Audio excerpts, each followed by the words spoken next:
Okay. 4:30. There we go. All right. Good afternoon, everyone. Good afternoon. Welcome, everyone, to the March 16th, 2022 meeting for the Murfreesboro Planning Commission. We'll call the meeting to order. We do have a quorum present today. Our first item of business is to approve the minutes for the March 2nd, 2022 Planning Commission meeting. Everybody had a chance to review those minutes? Please, we'll be ready for a motion unless you have any changes, additions, corrections. Move for approval. Second. Motion and a second. All in favor, please state aye. Aye. Any opposed?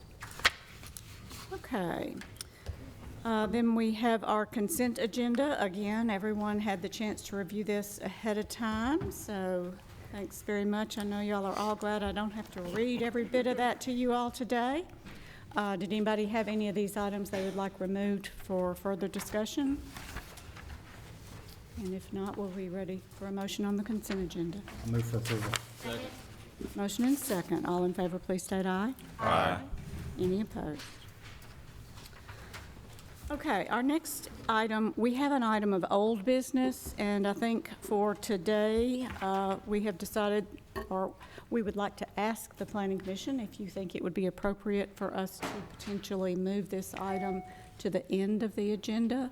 So if you believe that to be appropriate, we would like to move that to after our staff reports and other business. So after item 10 and before item 11. Sorry. So that's going to be our amendment regarding the zoning ordinance changes. So anybody have any problems with that? I'll make a motion to move it to the end of the agenda, the old business.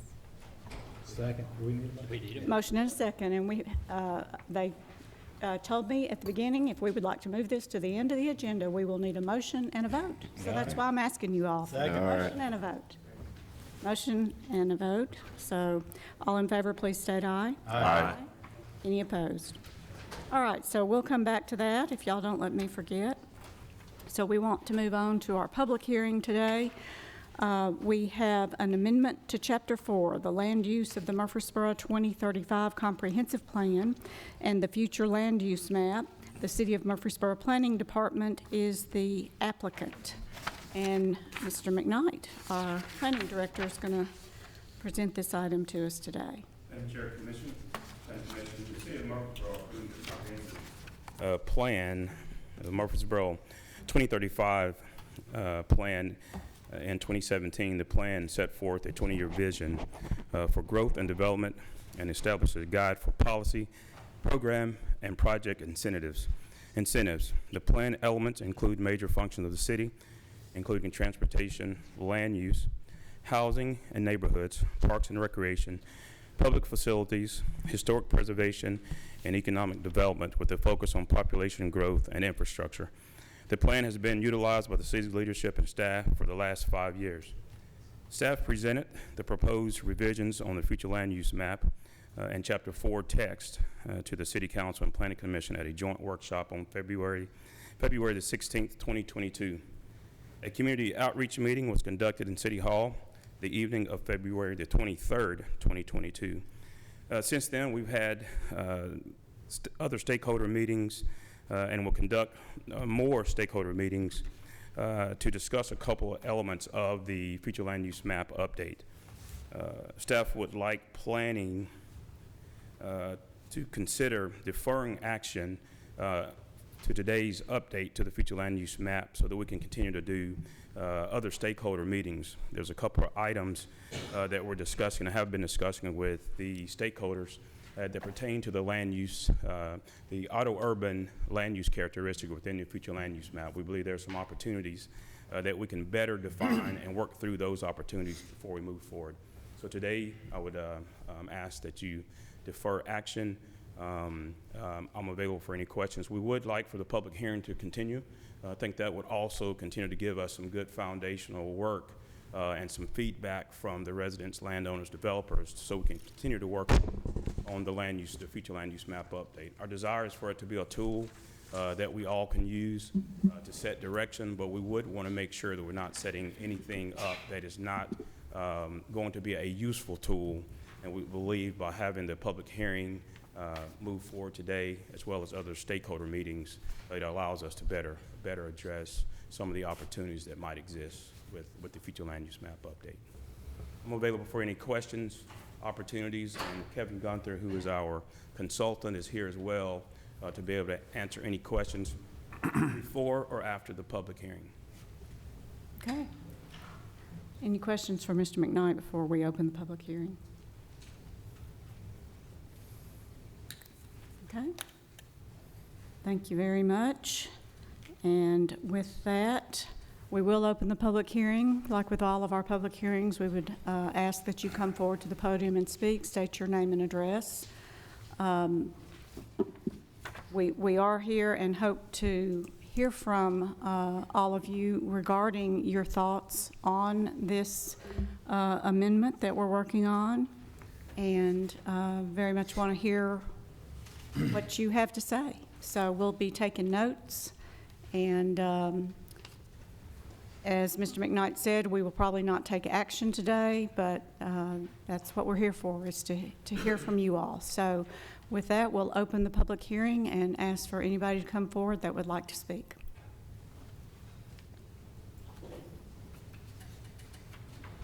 I'm Matt Taylor from SEC at 850 Middle Tennessee Boulevard here in Murfreesboro. First, we wanted to say that we're excited about the future land use map and this update. We're excited about a tool that we can all use better than what we have today, not only for this board. Selfishly, on my part, I can give my clients better guidance with a good future land use map, and obviously it can help the city direct resources to the correct part of the city. Appreciate staff's time and efforts over the past 2 years, the time they've spent sitting down with us individually over the past couple of weeks. But it is a tool, and we think it needs to be the correct tool. We have spent a tremendous amount of time reviewing both the text as well as the map, and we've proposed changes and asked questions of staff. We would appreciate some time to get to massage that and make those changes and see what staff's responses are. Just like with every project I bring up here, we spend multiple meetings, not only with staff as well as you all and neighbors. We think this deserves the same sort of attention and revisions. It should be an iterative process and not just what comes out to us. And so we look forward to seeing those changes and having a good tool for us moving forward. So we have provided those comments directly to staff previously. So I'll be happy to answer any questions. Thank you, Mr. Taylor. Who else would like to speak today?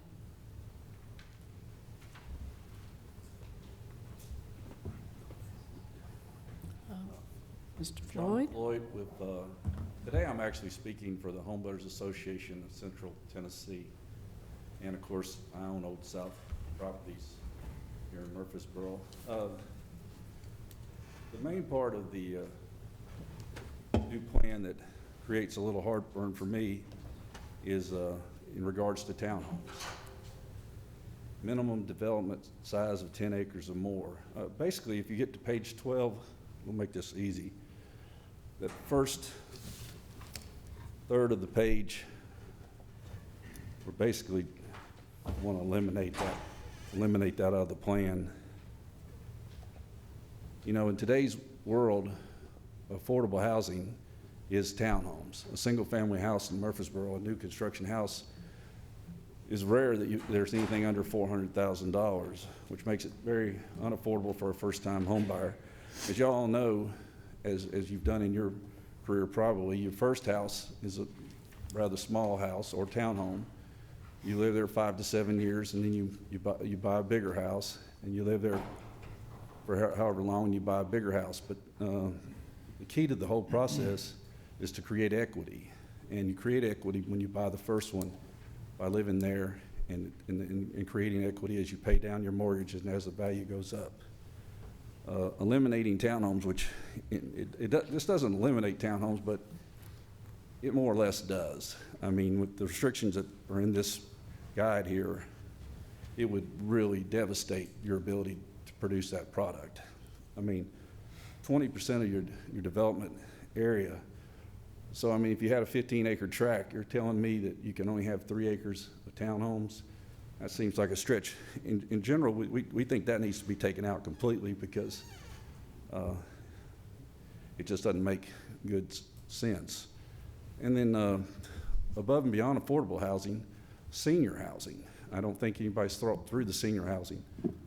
Rockbridge Cove, Brookwood Point, Bellhaven Cove. There's multiple senior housing throughout Murfreesboro that are townhomes. With these rules that are on here, at this point, that would basically make that unattainable unless you were, had a 80, 100, 200 acre tract. Well, that's easier said than done. How many 100-acre tracts are in the city of Murfreesboro? I wouldn't think hardly any, and most of them are zoned commercial and been sitting there forever, waiting for the big hit. But I just think there's got to be a better way than what we're doing here, and we need to think through it.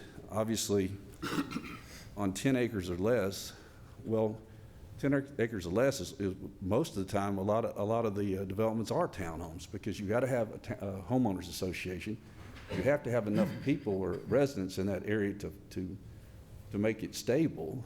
I mean, 10 acres or less. I know Brookwood Point's like 7 or 8 acres. It's 52 senior townhomes. Anyway, the long and short of it, this whole box here is, to me, I hate to put it like that. I think it's ludicrous. I think it's crazy. I think it's a kick to anybody that's trying to get their first home. I was talking to one of the city council people the other day, and they were proud that now a city policeman starts out at $50,000 a year. Well, at $50,000 a year and a little bit of student loans and a $400 car payment, you can't buy a townhome. I mean, it's just the people that live in Murfreesboro, for the most part, are blue collar. And this would be a great plan if we were in Franklin, but we're not. We're in Murfreesboro, and it's just unrealistic. And I appreciate that y'all defer this so we can study it more. Thank you. Thank you, Mr. Floyd. Who else?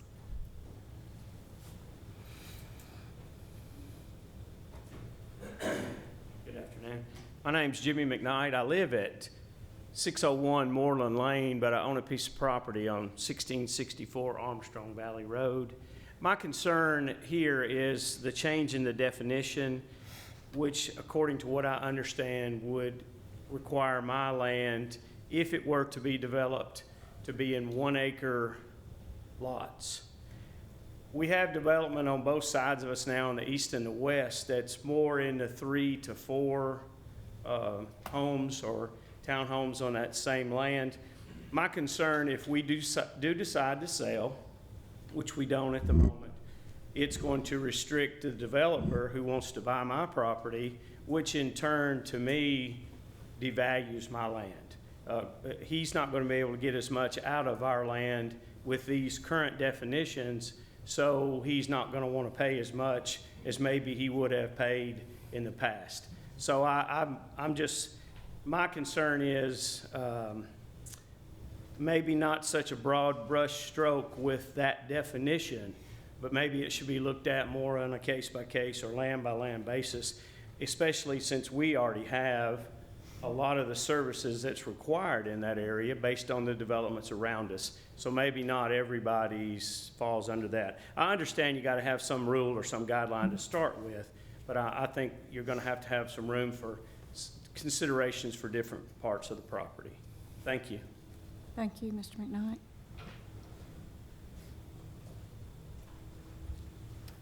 Who else?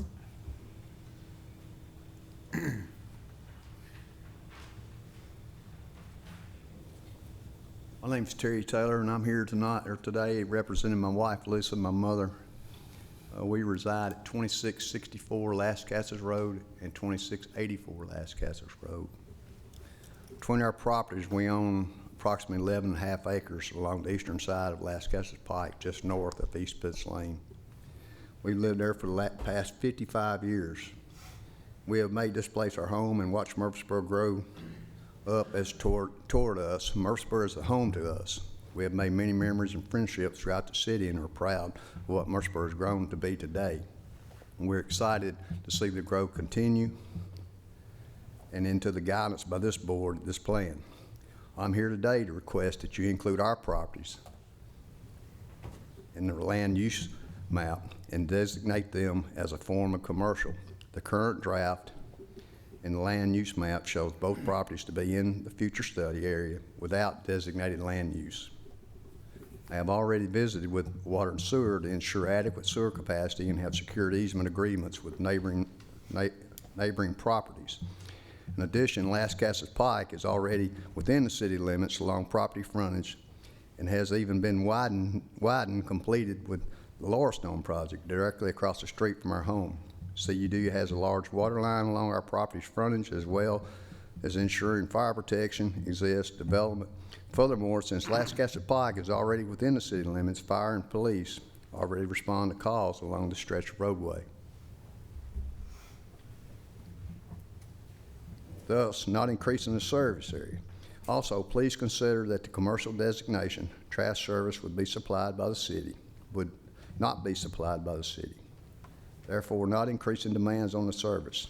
As you can see, the commercial designation would allow an asset and service to be developed on the side of our city with little demand on services, unlike a residential development. That would require additional school capacity, more sewer, more water, more trash, more police, and fire and public roadways to be constructed. With all these facts taken into account, we'd appreciate your consideration in revising the land use map before it is finalized to include our properties. Thank you. Thank you, Mr. Taylor.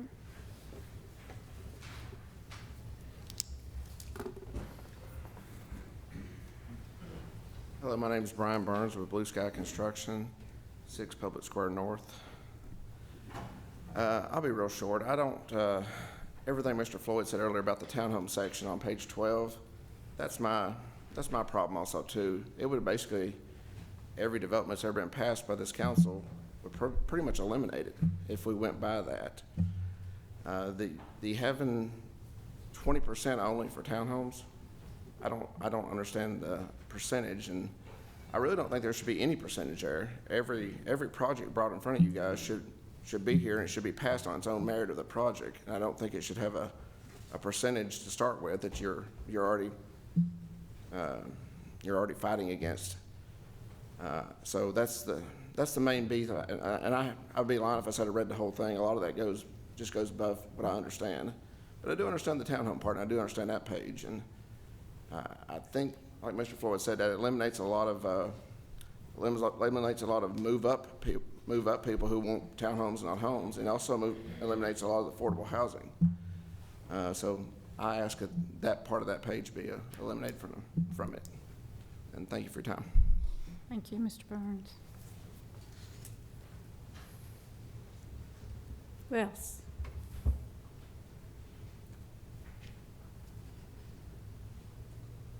Anybody else want to speak today on this particular item?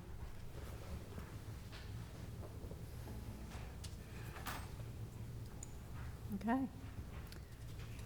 We will close the public hearing on this. Does anybody on the Planning Commission have any questions or thoughts or concerns they'd like to have further clarified, or anything to discuss before we take a vote on this?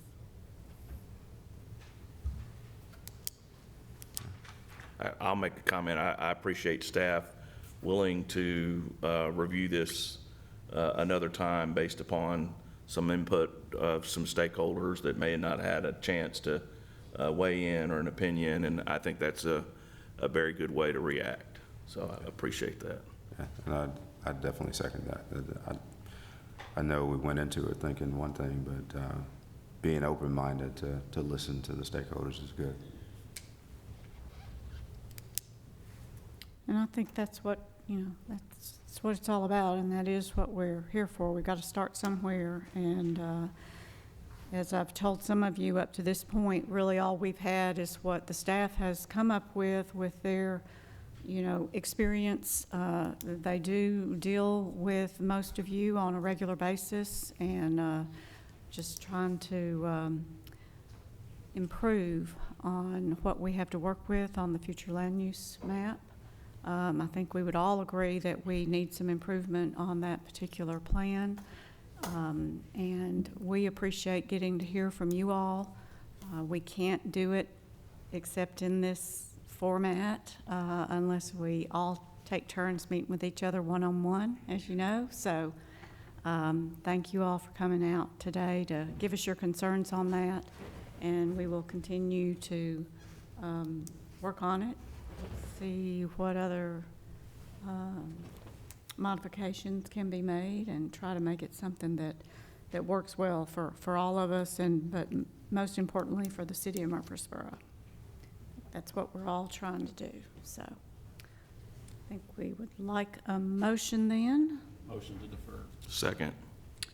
Motion and a second. All in favor, please state aye. Aye. Any opposed? Okay. Next, we will move on to the GDO portion of our agenda. We have 5 items on here today. First item we have is Clary Park, Lot 19, Integrated Preliminary Plat and Mass Grading Plan for one lot on 17.7 acres, zoned PUD, located along Wilkinson Pike, Willow Oak Trail, and Gresham Park Drive. David Weekly Homes is the developer. Ms. Green. Thank good you very afternoon. much. Welcome. Good to see you all. Our first item under the gateway portion of our agenda is for an integrated preliminary plat and mass grading plan for a portion of the project that we know as Clary Park. It's a PUD. This property is shown on the map that you have before you. There has been some work on the site, so of course it looks somewhat different. And then I'll go quickly to the plat. The plat's purpose is to record some public easements. I think the next item will discuss the actual site plan and details of the plan, which you may want to get into. The preliminary plat, though, is in good order. The mass grading plan is in good order. Staff's recommendation is that you approve it, subject to all staff comments. This property is about 17.7 acres. In the subdivision, it's known as lot 19, but in the plan development, it's area 2. So you may see us refer to the same property with those 2 different phrases, and one's in the program book and one's in the plan. But as I mentioned, it is in relatively good order, and so our recommendation is that you approve subject to all staff comments. Okay. Questions or comments regarding this item?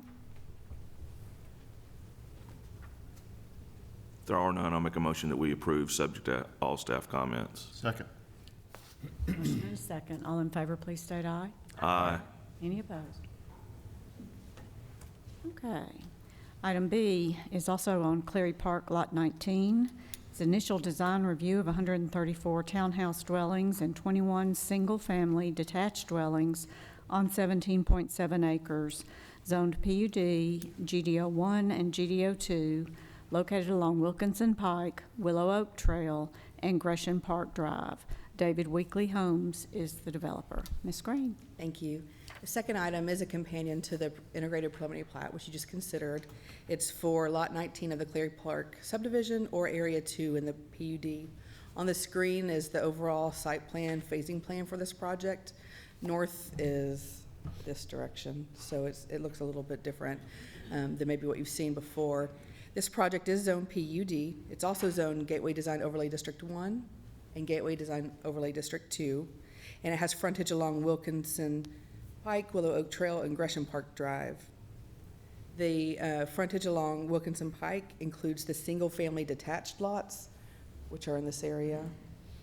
And as Chair Jones mentioned, there are 21 single-family detached dwellings consistent with the planned development. The colorful rectangles are the 134 townhomes that are proposed as a part of this plan. The property is proposed to develop in phases, with phase one being, you should be able to see the phase line here, but phase one is what has frontage along Wilkinson Pike. Utilities are extending from that area. The master developer, Hines, is responsible for the improvements to the roadway, but this development will be phasing the construction. So in phase one, you can see that it includes the single-family detached and a portion of the single-family attached or townhomes. It's not uncommon for townhomes or multifamily to be phased, and so we've looked at the phasing plan to ensure that they'll be able to meet their minimum standards with each phase. The phasing will continue to the south. So today, you're reviewing the site plan for the entire development. So they will not the site plan, today and next month, initial and final design review, you're going to be looking at the site for the entire development.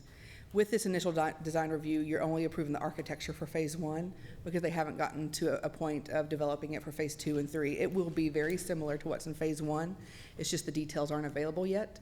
So with initial design review and final design review, you'll be approving the overall site plan, which is consistent with the zoning plan. And you'll be approving the architecture for phase one. I'm mentioning that because they'll come back before you with just the architecture for the future phases, and just to help you understand that you would have already looked at the site elements. This plan does have the amenities that were identified in the program book, so that includes the pool. You may remember there was a considerable amount of discussion about the spaces between the structures that face each other. For example, in this area, they're alley loaded, but then in between the units, they do have a space that is amenitized. It's got fire pits, and it's got at-grade patios and fencing and landscaping. And since that was something that was discussed at length, the zoning, we wanted to make sure that that's something that you're aware of in this plan and that they are accommodating for this plan as well.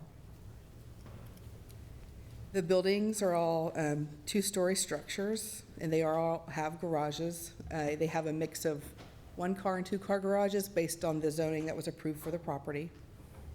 The single-family detached homes, so those that do front along the berm, will be permitted individually, and when they come to the planning department to request a building permit, they'll be required to submit plans for the structures, and those plans will have to demonstrate that they meet the PRD, and that's how we handle single-family detached PRDs. The townhomes, however, are approved by Planning Commission, and so you have those in your packet. I've got some material boards, and I'm going to invite the design team to come up to speak to you about the specific design of these townhomes. It was something that we discussed at length with the developer for this project, and there are some standards that were set and expectations that were set, particularly because townhomes are not a use permitted in the gateway, in the mixed-use district. It wasn't something that was anticipated to be here, and so our gateway standards weren't designed around townhomes, but the plan development was able to address that and add some of those details, and so that's kind of what we're having them design them to for the townhomes, because the zoning ordinance really doesn't speak to single-family attached since it wasn't anticipated here. I'm going to roll my cart over and invite the team to come up and go ahead and talk about the buildings. I do have on the screen some illustrations that include the formal open space, thank you, and some of the amenities. And then there's a close-up of, I think they're calling them mews, the areas between the buildings with the fire pit, which is proposed to be wood burning at this point, some additional seating, and then the structures themselves. But I'm going to ask them to go through the structures. If you have any questions, staff would be glad to answer them. This is initial design review. They'll need to come back to you for final design review if you, of course, approve it today. I'm going to start passing some boards around. If you guys want to come up.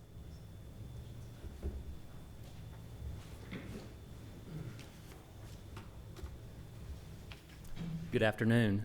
My name is David Lowry. I'm with David Weekly Homes. First off, I want to thank Margaret Ann and the staff for working with us on this project. It's been a very collaborative effort, and we appreciate their time and their attention to this project. I want to introduce our team that's here today for any questions. Kevin Gunther and Logan Stacks from Reagan Smith, and we have Kelly Freimeyer from Gamble Design Collaborative. We are comfortable with the comments and the recommendations by the staff. We look forward to working with the staff on any questions or items that they may have coming up.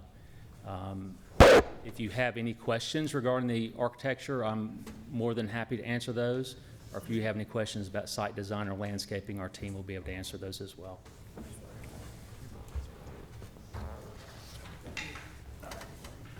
Oh. I didn't go to the gym.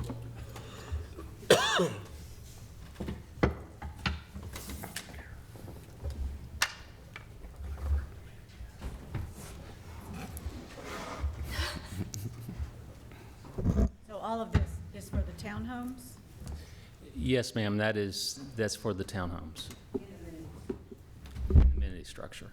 And the single-family detached will be similar styling to that as well, in color schemes.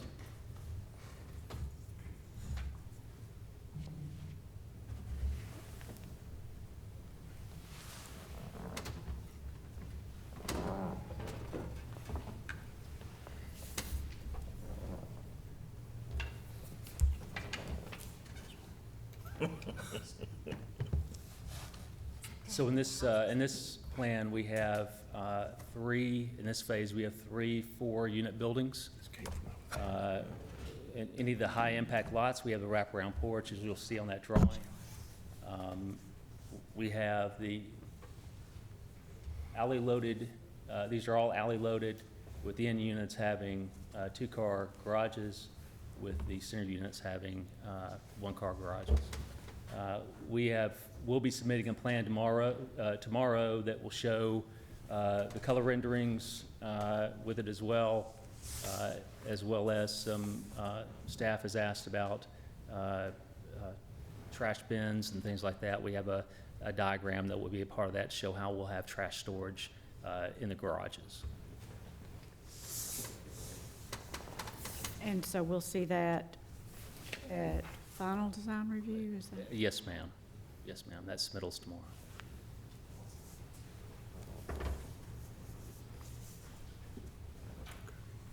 So on the townhome section, are all of the, are they all 4-unit buildings? No, ma'am. There's a mix. Most of them are 4-unit. There's a mix. We have some that are 5 units, and then we have a couple that are 3-unit buildings. Okay. And all the units will be, part of this requirement is 18 inches above adjacent grade, all alley loaded, all similar styling to this. And all have at least 1-car garage if they're a center, and then 2-car on the... Yes, ma'am. It's a combination of 22-foot units and 18-foot units. All 18 will have a 1-car alley-loaded garage, and all the 22 will have a 2-car.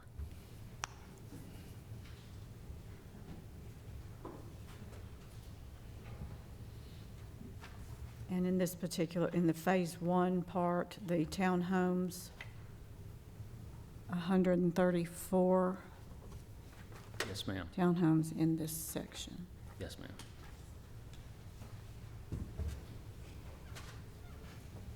Maybe I missed it. Can we look at the parking situation again? I need some help. No, wrong one.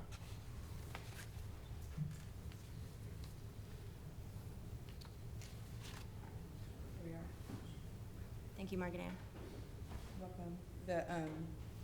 The program book approved them to utilize the garage parking to count toward their minimum parking standards, which means that they need to record prior to any certificate of occupancies. They're gonna have to record some restrictions saying that the garages cannot be used for storage for boats or any kind of accessory equipment that may be in the house. And then they have room for surface parking behind the garages. The discussions during the zoning process were to look at the plan and find additional opportunities to add parking throughout the development in addition to just what's on the, in the driveway and in the building. There's some on-street parking spaces near the amenity center and along the main street that runs through the development. And then there's a couple pockets of parking behind the single family and in phase 2. And I think Reagan Smith did the site plan, and if you'd like to have them talk to you about the layout, they'll be glad to do that as well. I'm sorry, Margaret Ann, are you saying there's gonna be a CCNR that says they can't park boats in the garages, but they can still use their garage for storage, boxes and things, right? How is it? I don't understand that. Yeah, it's that for how many ever parking spaces are required to meet their minimum parking requirements, that number of spaces has to be available in the garage. So in other words, you could still store stuff in the garage to the extent that it doesn't inhibit your ability to store the requisite number of vehicles in there. The restriction the comment that I have is garages will be considered as required parking. Prior to the issuance of a building permit, the developer must record a legal instrument or instruments in form suitable for recording and approved by the planning director and the city attorney, which restrict the use of garages for parking of automobiles, and not for the parking of storage of boats, recreational vehicles, trailers, equipment, household items, or any other items, if such parking or storage would preclude the parking of the required number of vehicles. So that it's only used for cars. Anybody? Just me? So if No, if they're having if they have a one-car garage, and then they are also probably counting a space behind that in the driveway, so they probably are required to have 2 spaces for that unit. Is that correct? Of required parking? Yeah, And this so is they would more have in- to be able to park one in the garage and one in the garage and one in the driveway. So the garage, even if they've got storage all the way on the outside of it, they still have to be able to fit their car in the garage, not fill it up with boxes. And What if they have a truck? fit their truck in the garage, they can have less boxes around. That's right. In the driveway, probably. Can I address this Sure. real quick? So each unit has a 2-space parking pad behind it. So a 3-bedroom unit, which would be the 22-foot units, would have, in essence, 4 spaces. And the 18-foot would have 3 spaces, which is a 2-bedroom. So there's not just one parking behind it, there's 2. Okay, Even if it's a single car loaded, there's still going to be 2 spaces behind it. very good. And the 2-car garages have 2 spaces behind it. Yes. And how many bedrooms are the 2-car garage? The 2-car 3-bedroom. So they could park 6? They could park 6 until, You could park 4. Yeah, with Really nice 3-bedroom, you could park 4. How would we even know if somebody was using their garage as storage? Yeah, I don't understand the Neighbors. enforceability of that. Well, it's really managed by the property management company. We do infill-like developments across the country, and this is something we have been able to manage quite effectively. It's just simply having the right property management company that enforces this. And this is, I live in a master plan community. I live on an alley, and we get letters repeatedly if somebody is not parking in their garages. So it's a fairly common thing in a higher density development. To her point, if the vehicle doesn't fit in said garage, what is the owner supposed to do? My husband's truck does not fit. Well, what I'd recommend them do is probably not buy that if that's the requirement. Or they could get one of the single families or something like that. Or they could still potentially park in the driveway. Right, I mean, I think we can't regulate every type of vehicle that could be parked in the community as far as sizing. I mean, a large truck will fit on the pad behind it. It just may or may not fit within the garage itself. And maybe it's the restriction that we've placed on the use of the garage, and unless they're considering the garage limited use, limited common element, I don't understand how they're regulating what we're placing in the garage, but that's not the point. I will say, is it just me, or is this grossly under parking, grossly inadequate parking? Am I the only one? If I am, that's fine. Yeah, I think we have approved other developments in the past where as long as they could try to assure us that the garage would be the parking, part of the parking count that we have allowed it, and this would have been part of the original plan development that would have been discussed Yeah. 2 years ago, or whenever it was, when Clary Park. I mean, I get your point. I'm not arguing with you. I'm just saying that it has been done, and I think we've kind of probably vetted this issue when the plan development was approved some time ago, for whatever that's worth. Yeah, that's why you have all the additional parking, because when this came up originally, parking was an issue, and they added all the extra parking because of that. Well, I wasn't on planning commission back Right, then, not right. much I can do about it, but for what it's worth. I think just the request, from the planning commission usually is to the developer, asking them to please put the restriction out there. It is not something we as a city would enforce or could ever enforce, but it's, is something that the homeowners association would enforce, as long as he says, they have a good property management company that enforces it, and so it's just like, the best we can hope for. Yeah. But we have to allow them to count their parking spaces within the garage, and then we've required a certain amount of space behind the garage that would allow for other cars to park there, because we've been there before where there wasn't that requirement, and the parking behind it didn't allow for another car to pull in behind the garage. So therefore, then we now have some regulation that says you have to have X number of feet from the garage to the street. It gives enough room to park another car in there behind it, which helps us with the parking situation. Also, our requirement, which we've been pretty consistent about, is the scattered visitor parking throughout a development like this. I think we've only got a couple of little pockets of parking that I see, maybe one just in this phase one. The second one of those is in phase two, but there is some additional required parking along the main roadway through there. So I think, like Mr. Halliburton said, we probably worked on that parking part pretty hard during It was a specified During the exception plan. to the zoning in the plan development. That's why it's, doesn't comply with our standard parking calculations. It was an exception. Mr. Lyon. Just for what it's worth, Colin, I think we were fighting bigger battles at the council level Yeah. at that time about this development. I don't remember talking about parking at all. I'm just kind of, I think we were, was under the assumption that the parking stuff is gonna be taken care of, but I think, one of the worries about the parking, if I'm thinking of this right, is that we're trying to avoid having a bunch of roads with cars that have to be parked out on the road and you can't get through, and emergency vehicles can't get through.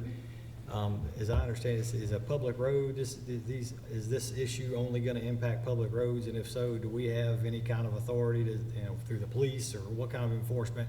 If they put boxes in their garages, and we're clearly not gonna be driving by there looking to see what's in their garage, doing any of that business.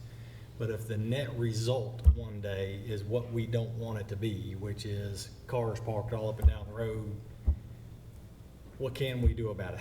I guess, part of this goes to how important is it that we manage this further or deal with it further at this spot?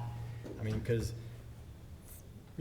even though we may have done this in the past, doesn't necessarily mean it worked in the past, and doesn't mean that it's right for how we want, how we want our developments to result in the future.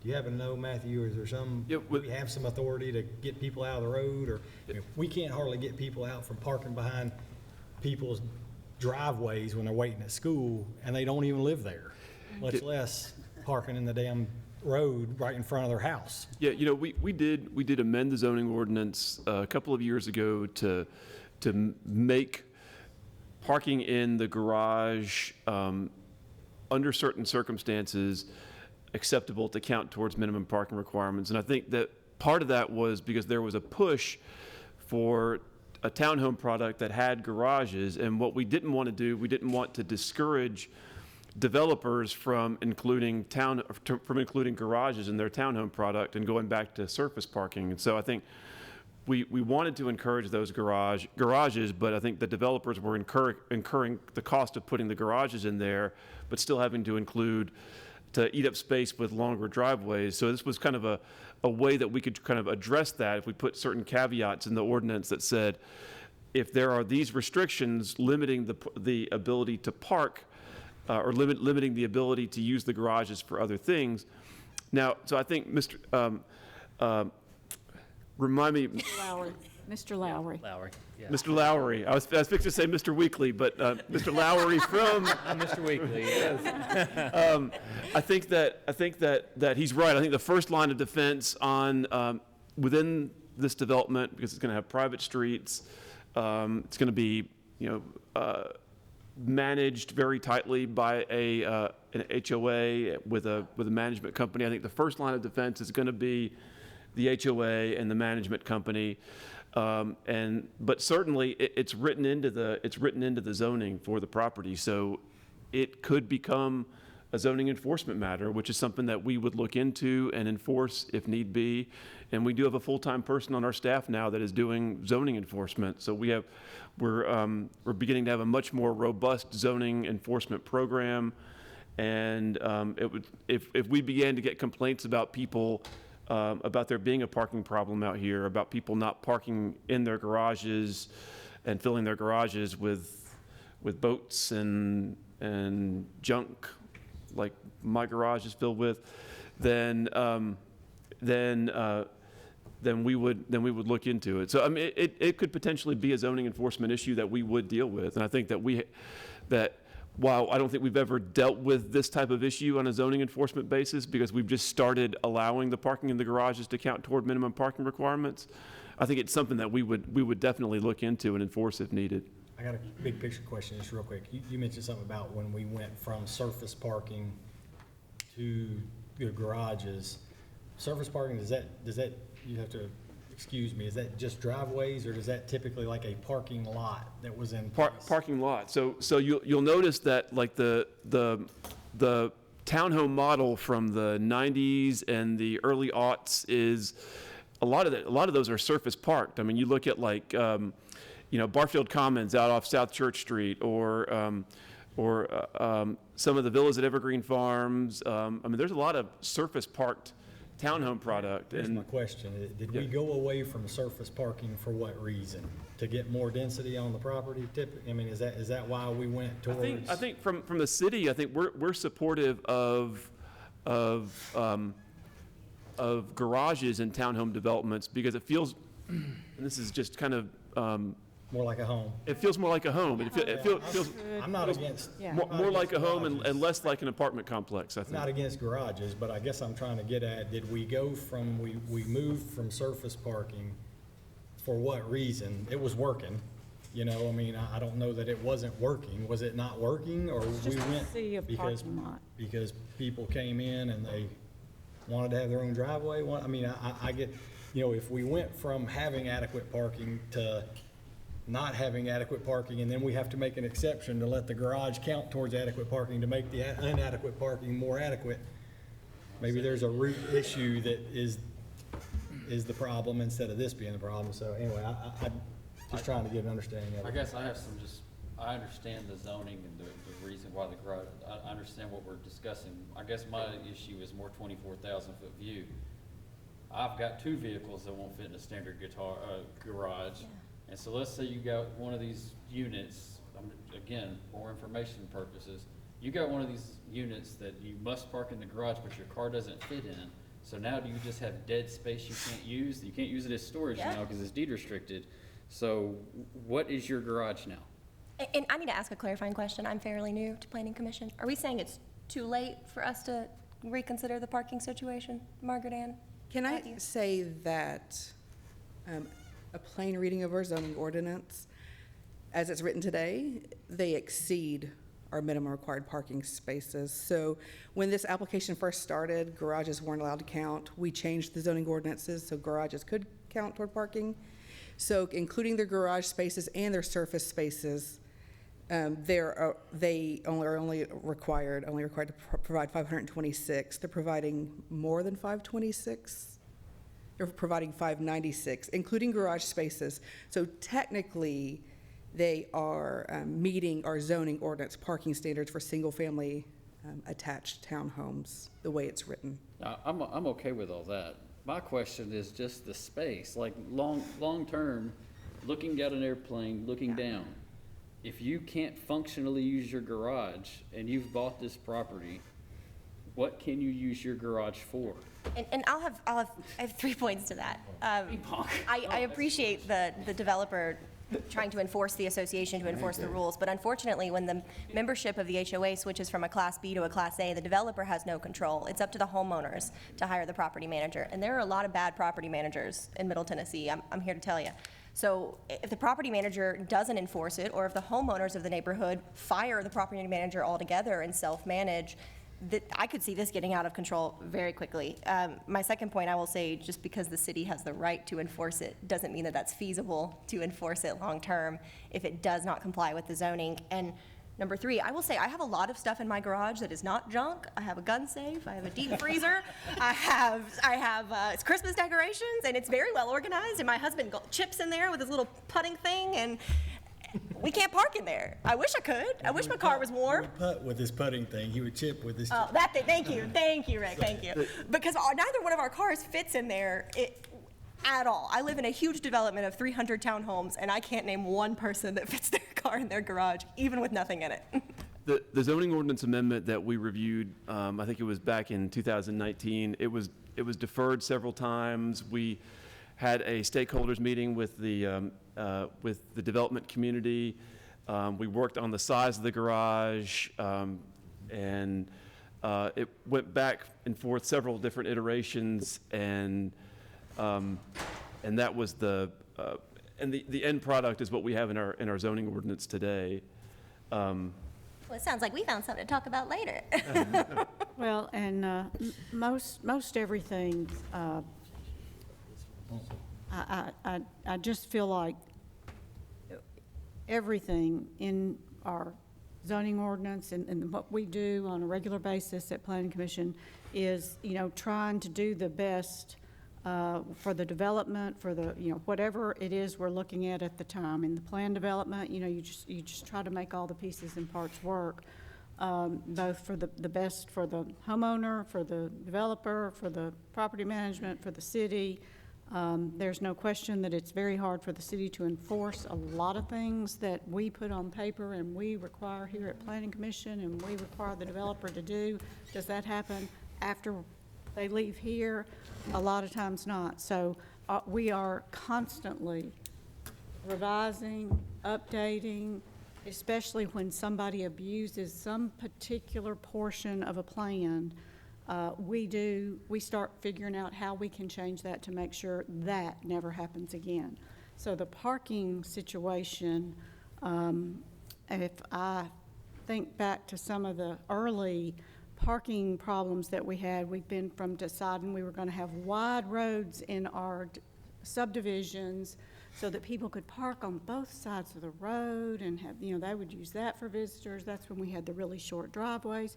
And I mean, when you drive through one of those developments now, I can tell you where they are, and I won't mention them here today, but when I drove down that road after it was developed, I thought, oh my gosh, I cannot believe we went to all this trouble to widen this road to make so all these cars could park down both sides of the road. It looked like a used car parking lot right up and down that road, and it's a pretty major road. And so then we started working on what can we do to not make it look like that. And so we are constantly working on parking. It is definitely something we do down here on the lower level, Mr. Councilman down there. Oh, You all don't have to worry about that because we spend more a lot detailed level, not lower. things like parking, so y'all don't have to worry about it. It's there. That hurts. See, Want some aloe for that bird?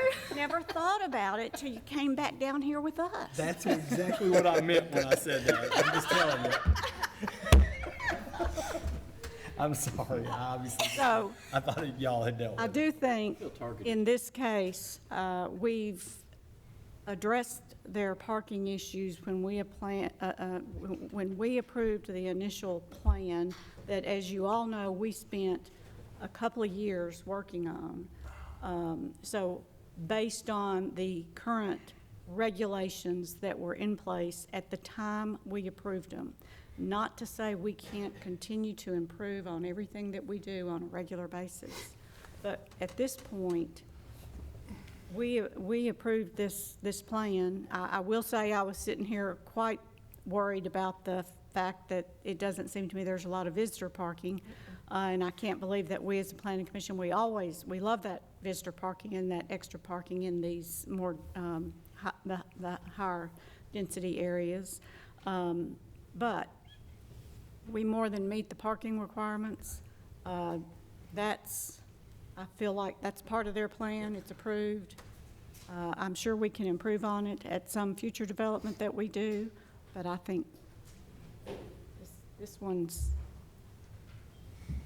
And Madam, what we can look at is their boards that they've brought us. If you don't like those or don't like the design they're going in, this is initial design review. And we want to be able to say whether we like the direction they're going for these or not, so that when they come back for final design review, hopefully everything's like we like it.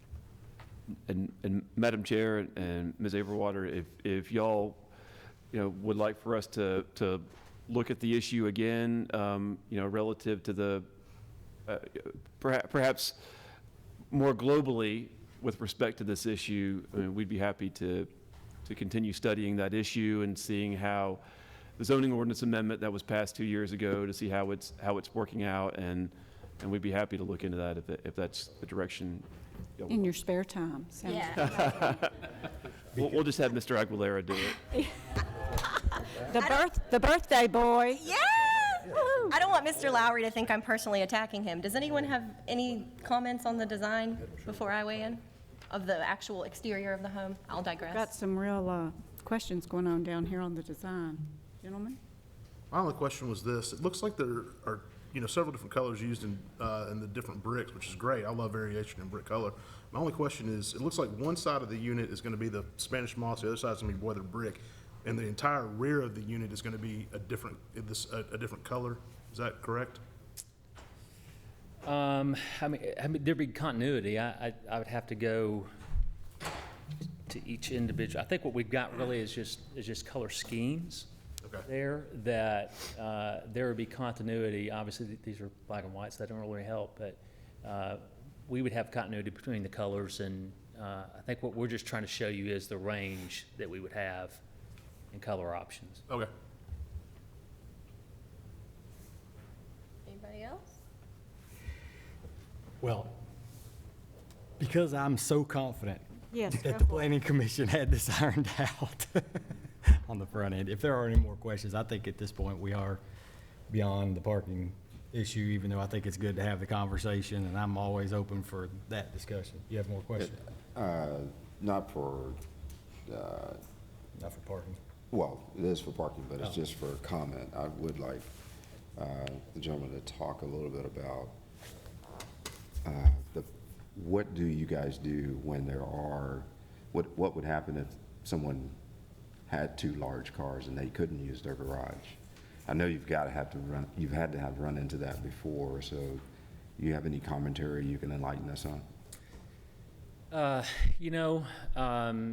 Most of the time, these are a little bit deeper pads. I believe they're 20 feet deep on the exterior pads, and so on the one car, if they can pull one in, and the bigger one, if they have two bigger cars, you really, I'm not really sure how to answer that other than we'll continue to try to make sure they either get in the garage or figure out some way to get in the garage. Or I'm not sure really from a property management standpoint how to enforce that. I guess my only view would be is you either know it when you buy it, or you know it when you buy it. Because Well, you either that's- know it when you buy the property, or you know it when you buy the car. That's a good point. Our sales consultants are trained to show the property in a way that how it's gonna be lived. And part of that is to set their expectations on, this is what the garage will be, how it will be sized. Many people will understand that as they walk through the home. Many won't, but it will be up to our sales consultants to educate them on that, and they are highly trained for that. You're the first salesperson, but later on, when somebody else sells it, I run into a lot of houses, Yeah. people don't realize how big their garage or their car. Right. Now, that's- That's understood, but that would be the case in almost any community in Murfreesboro. I agree. But it is, the one thing now is what we're building now is more spec, just simply because the volatility in the market as far as materials. And so they'll be able to actually see what it will look like. We'll have a fully staffed model, and then we'll have one of the smaller units built out as well as a model unit, a vignetted model, so they can walk through it and see the size, even if they're going to be in a future building. They'll be able to see the size of the garage. Are you gonna put a car in the garage at the model home? That was a serious question. That's a good idea. I haven't really thought of that.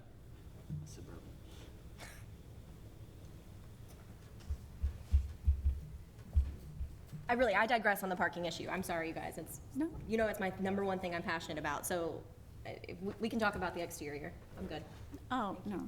And just to point out, a lot of builders will use their garages as their offices we do not do that. Like if you go into a typical model, they may convert the garage into an office for the sales consultants. We don't do that, especially on an alley loaded.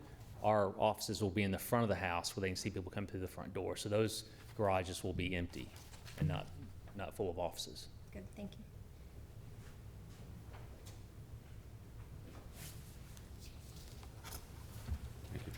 I'm gonna make a motion that we approve it. Second. Motion and a second from both of our councilmen. Wonderful. Thank you so much. All in favor, please say aye. People ask. Aye. Any opposed?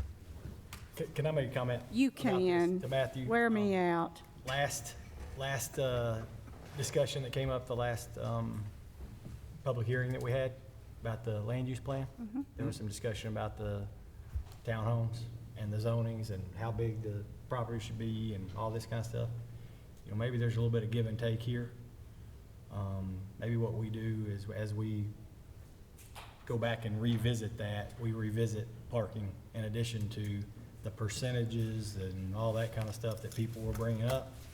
Maybe there's a little bit of give and take where we can say, all right, well, look, maybe we can give on some of the percentages, but we need to maybe adjust this parking thing going forward, make sure we don't run into this. And if there needs to be a visitor parking lot somewhere in the development, whatever that looks like, I don't know, but maybe we can plug that in.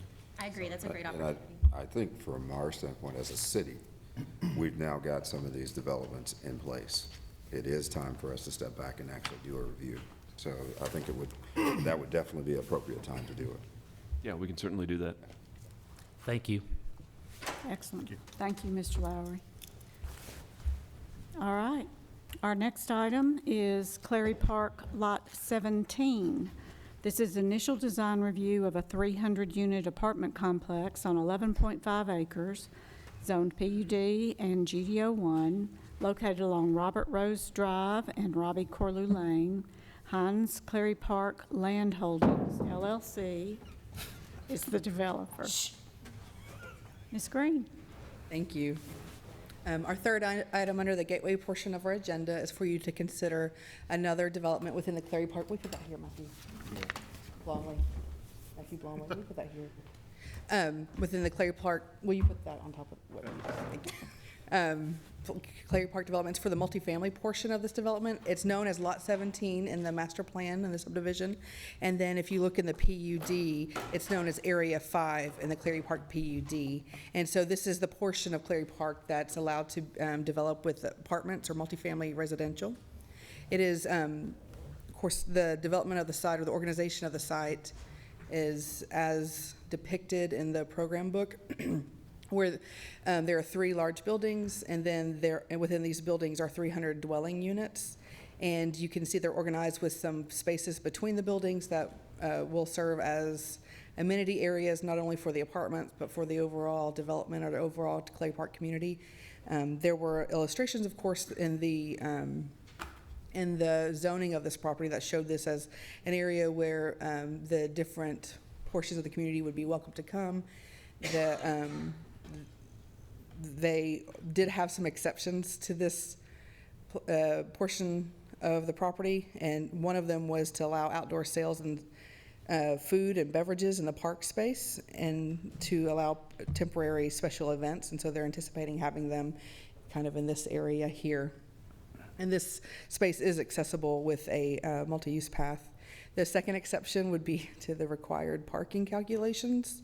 The site was allowed to park it a little differently, and we have in the gateway, where it is not so close to Middle Tennessee State University, MTSU, allowed a reduction in the required parking with zoning, of course not with variances, because Murfreesboro's parking standards are slightly higher than maybe similar cities, but we adopted our standards based on our experience with having MTSU here in Murfreesboro. Particularly near the university, we found that actually each dwelling unit was having more vehicles than maybe a typical apartment where there isn't a commuter campus with such a large presence. And so when the apartment communities are further from MTSU, the City Council and Planning Commission have been amenable to considering alternative parking ratios for these type developments, particularly when they're not designed to be student housing or college housing. They allow those exceptions. This development is providing garages for parking for these units. And the organization of the garages has changed somewhat, but it's mostly similar to what you see. And the garages can be found in these locations. And then the other exception to the zoning was that if apartments are allowed, the mixed-use district allows a maximum density of 25 dwelling units per acre, and this one has 27 dwelling units per acre. Well, it's 26.3 dwelling units per acre, and so the plans that we have today do align with the zoning of the property. The PUD also specified that a resort pool that was highly amenitized be available, and that is located in this area. There are other amenities as well, such as dog park. And I think those things we typically see. So I'm going to ask the architect to come up and go through the building design with you. I have one materials board that I'll pass around for you to see. One of the important factors of this plan, and there are different elevations of the plan, is that I think this is office space. One of the conditions that City Council asked this developer to put on the apartments is that it have a minimum of 4,000 square feet office space required on the ground floor of the apartments. And staff is asking Planning Commission to review the floor layout to determine if the intent is being met with the flex office space proposed by the developer. The office storefront is proposed to be anodized dark bronze aluminum with the canopies wrapped in brick. And so because that was such a condition of the review by City Council, I really asked the design team to explain what they're doing here with their flex office space. There is a sheet that shows kind of the layout. And so I just want to get confirmation from you that this is the intent that you were anticipating. So today it is initial design review. We would appreciate any feedback you may have with the building. The buildings are 4 stories, 42 feet tall, and they have just one color of brick with 3 colors of fiber cement lap siding and 1 color of fiber cement panels, black aluminum canopies. The roof is mostly flat with stucco finish and has a darker color. So if you do approve it, subject to staff comments today, we'll, of course, bring the site back to you next month. But if you'll provide us that feedback regarding the office and the architecture, we'd appreciate it. I'll have the architect, or Matt Taylor. Matt Taylor of SEC. I've got the rest of the design team to my right, your left. As Ms. Green said, the site is substantially the same as what you saw in the PUD. We did shift some garages around a little bit to make those more functional and make the site work better. The architecture is substantially the same as what was inside the PUD as well. You can see those elevations toward the rear of your packet. Those are on A401. And then gets into some renderings on the AR01 through the AR4 packages.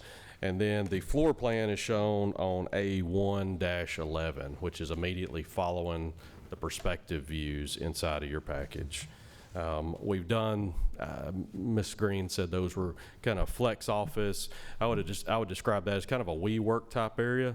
They're office suites. There's a shared conference room.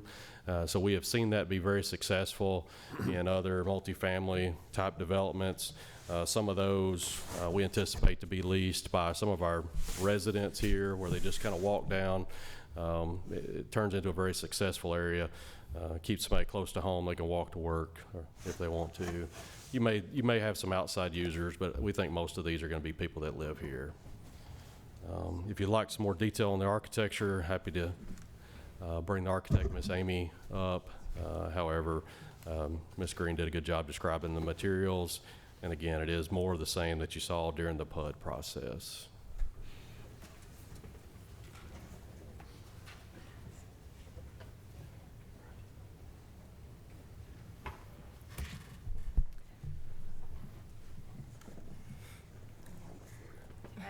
Thank you, Margaret Ann and Matt, for introducing the project. My name is Amy Jeter. I'm with Dynamic Design, and we are the architects on this project. Note that the building will not have salmon-colored brick. You can see that it shows much better in person than it does on a screen. Do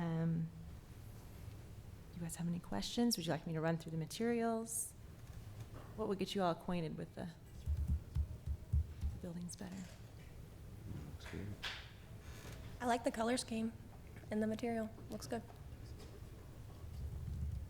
We're using a mix of brick.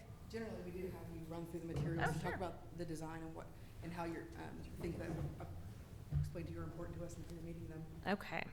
So this building 1000 is where you're going to have the leasing office. It's kind of hard on the angle here. Leasing office, and then we have the workspaces that wrap the corner, and those go up partial of the grand lawn.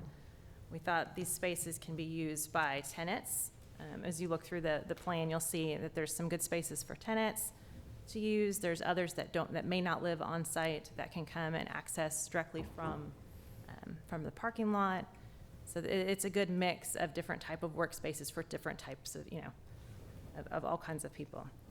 But as you, let me go back to. This is the kind of the salmon color. This is the brick. These are, because bricks come on the big board. I just took a couple bricks from that. It's from the same board, and that's what all kind of that salmon pink color looks like on here. And then the darker color, so we have the iron ore that's right here. We have passive, which is the gray cementitious siding on here. And then you can see there's more. It shows up a little bit dark on the screen, but that's the iron ore that's throughout. And in the corners, we also have this, it's almost kind of a cedar looking color, but it's an antique and brown. We also have a couple stucco colors. They're the same. The iron ore is the same as the cementitious siding, and that's used on the corner balconies and the cornices. And we also have the white stucco. It's snowbound, and that's used on the cornices also. And it's real stucco, yes. We have the black storefront just showing. That's all down at leasing, you can see on here, and at the offices. It'll be used internal to those spaces also. We have the white windows that are all part of the residential portion. There are a couple other materials on here. The garage will have this kind of charcoal color roof because it's asphalt shingles, because the rest of the buildings are TPO. So you're just gonna see the parapets. The lowest parapet will cover the condensers, so we're not worried about adding additional screening. You're just getting that from the elevation. And then we have a precast cap. This goes on the trash enclosure. So we stuck with brick on all the multifamily buildings. And then that's probably, if we go to an elevation, it'd be easier to see.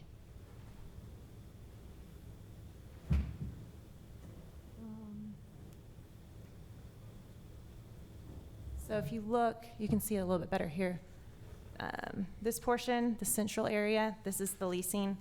This is when you come up to the drive, you'll have building 1,000 and building 3,000 kind of flanking this nice grand lawn.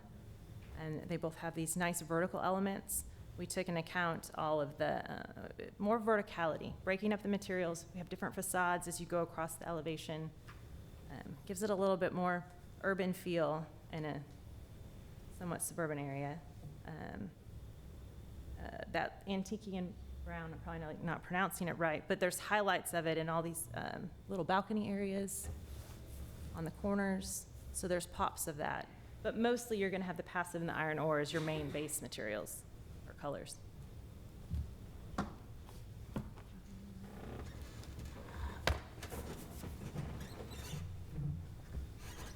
See, this is the back side. So we carry through all these elevations. This is the back side of 1,000 looking into a Zen courtyard that we have. We carry the facade language, the verticality, the brick base. Moving on to building 2,000, you look down the grand lawn, you look at the central area that's kind of half-tone. That's where the pool courtyard is and a club. We carry that same design language of that vertical element with the iron ore, stucco balconies, and also the pops of that kind of the cedar looking color. This is along main road around the back, and then we move into building 3,000. That also has that same central element that will be kind of on the other side. It's 1,000 and 3,000. That 1,000 and 3,000.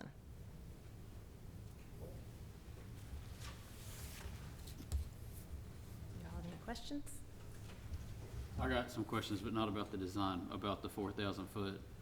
I can only speak for one of the 7 council members, but I don't think we were anticipating the commercial space to be a WeWork space, more of a rented out commercial, like single tenant commercial space. So these they will be rented, so they're not just there for a random tenant to come down. And so it's very much still keeping, let me see if we've got that. I understand what WeWork, just like Scott Gravy has, or any, I understand that, but I think we had, I'm only one. What do you think? I mean, I think we thought it was gonna be more traditional commercial space. Yeah, I think so. I think that's what we thought. Well, go back a picture, Matt. Sorry, well, not now. There's one. Is there a picture that shows kind of a little bit more of sort of a delineation from that commercial space? You know, that drawing right there makes it look very much just the same as the rest of the building to me, which I'm not the best judge of that sort of thing, but is there? This is the corner of that building, right, Amy? It's corner of building 1,000. That rendering is? That rendering is, and so that's this portion I'm circling at the moment. That's that corner.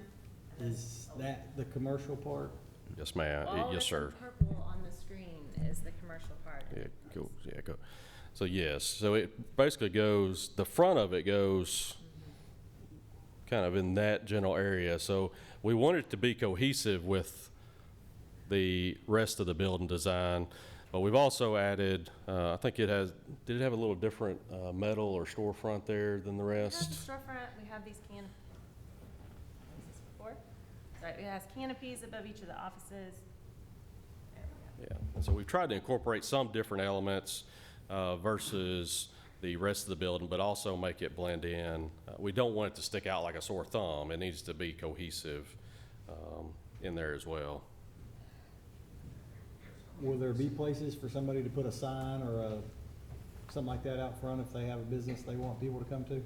If it's a WeWork As, space. as much as the sign ordinance will allow us to do.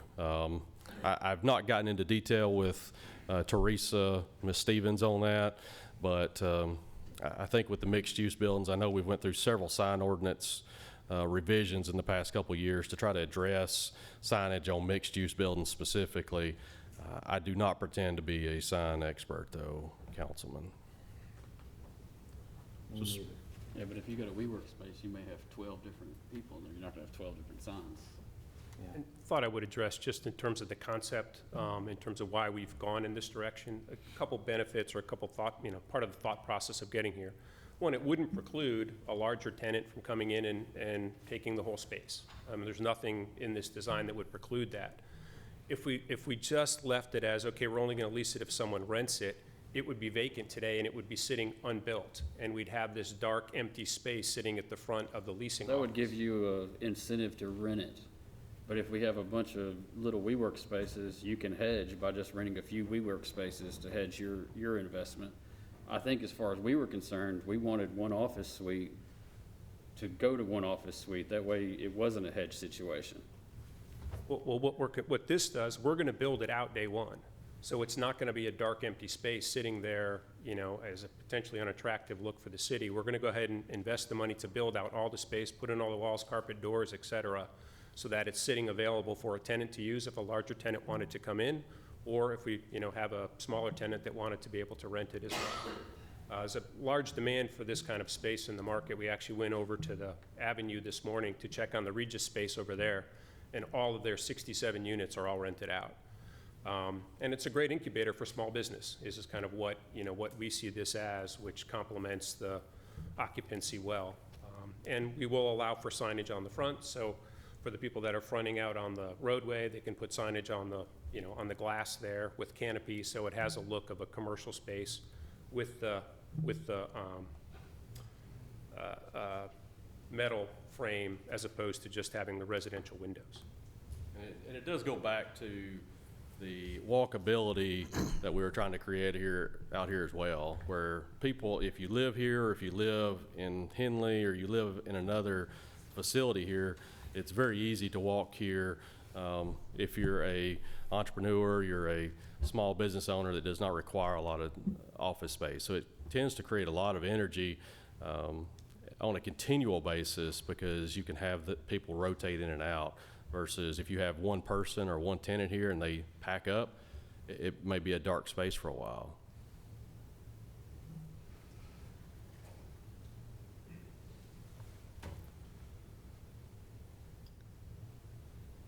And I'm interested to hear about what y'all's,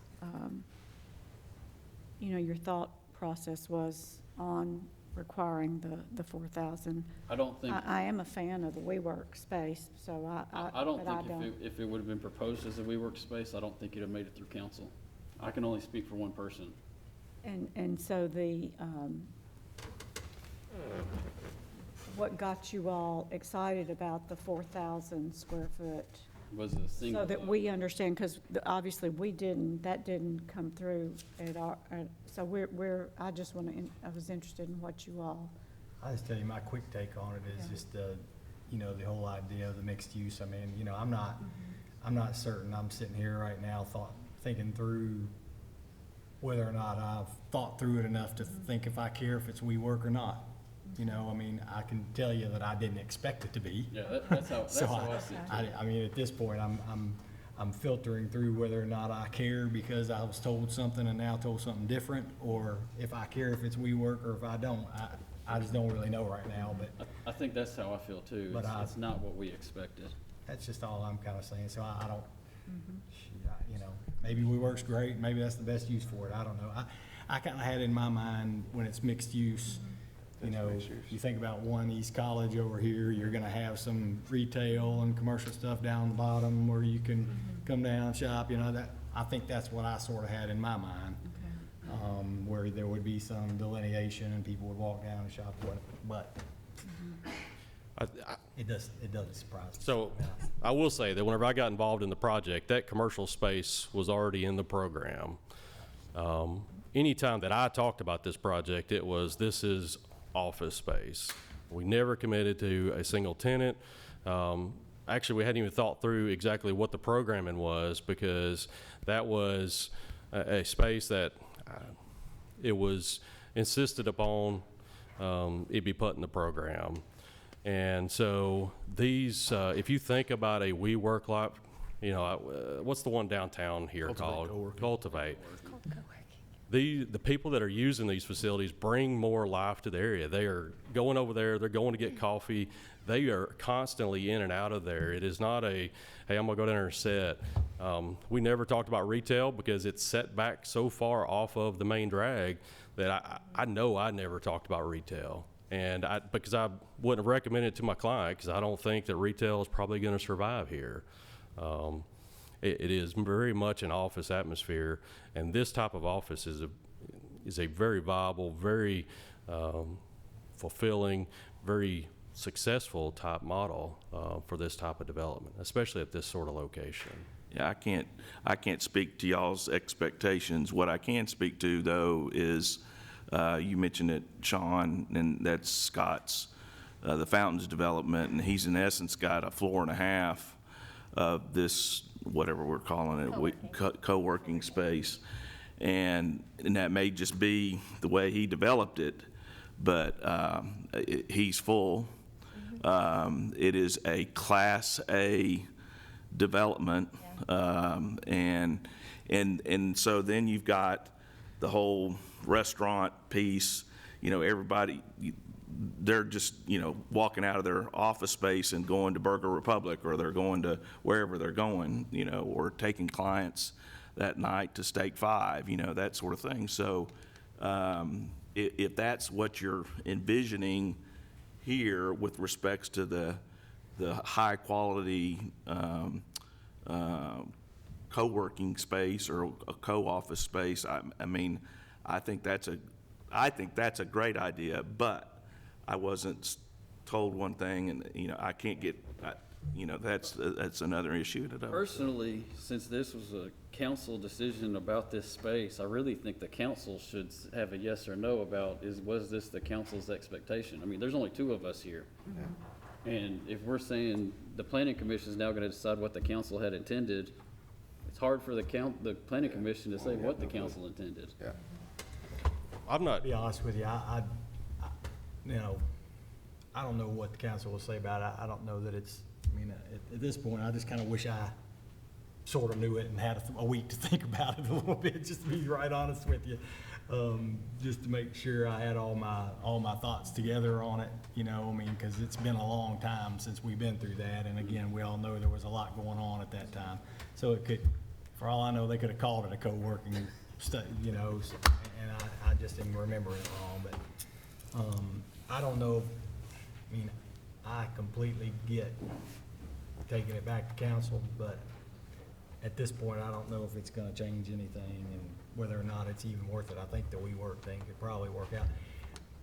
I think my bigger concern with this is really coming down to making sure it's differentiated somehow, that it is, that people will know that it's not just another apartment sitting there, that they'll be able to know when they pull up, okay, that is a business, that's the business I'm trying to go to. And I mean, if we did that, then, you know, I don't know, man.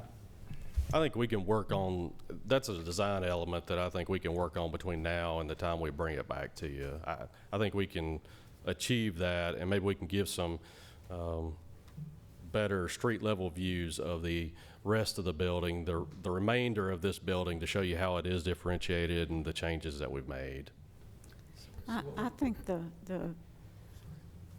bigger problem here, and not speaking for the councilman, but I know I would feel the same way, is making sure that there's no miscommunication between what the council and or the planning commission is asking you for at any given time, and we don't want this to be the beginning of how it's going to be for this huge project that we're excited to have in our community, but we don't want every step of the way to be, now we're coming in with something that really wasn't what we expected on the front end. And I get it. I'd probably be steaming right now if I was in that position. So I can assure you, Not a we good don't want that place. either. But, yeah, you don't like it when I'm steaming, so, I don't like when anybody's steaming, and, No. you know, I certainly, you know, I'm happy to talk offline because this Yeah. was part of the program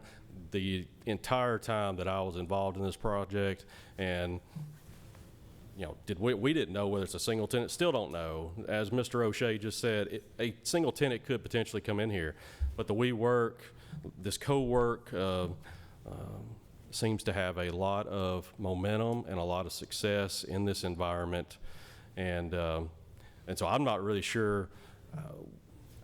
My personal opinion is I don't know that council insisted upon it. It was part of the process from the time we made our second application, that is the approved application, through that whole process. This was part of the program that entire time, and so it had been worked on for some time before that. I'm gonna give you a little bit of background here so we can get this cleared up, okay? Because here's the deal. This was not residential space. None of this property was residential space. It was, you know, mixed use, which turned into something different, which turned into something different, which turned into there were no townhomes and there were townhomes. I mean, so the idea that there's some commercial space listed in here has an origin. And the origin is somebody put it in there because everybody felt like we didn't want to take this space that was supposed to be mixed use and make it all residential. No, I will speak for the council and staff at this point and say that nobody wanted that to happen. And so there's a reason why some of this stuff exists, and I think people then generate what they think about what they think commercial is when it, you know, it exists for mixed use. That's why I'm sitting here telling you, I'm not sure I would have changed it if it would have been called co-working from the get-go. I don't know. But I can tell you that the reason that this all exists is a good reason. It's not just because staff said to put some commercial space in there. It's because it was all commercial space at one time primarily. So.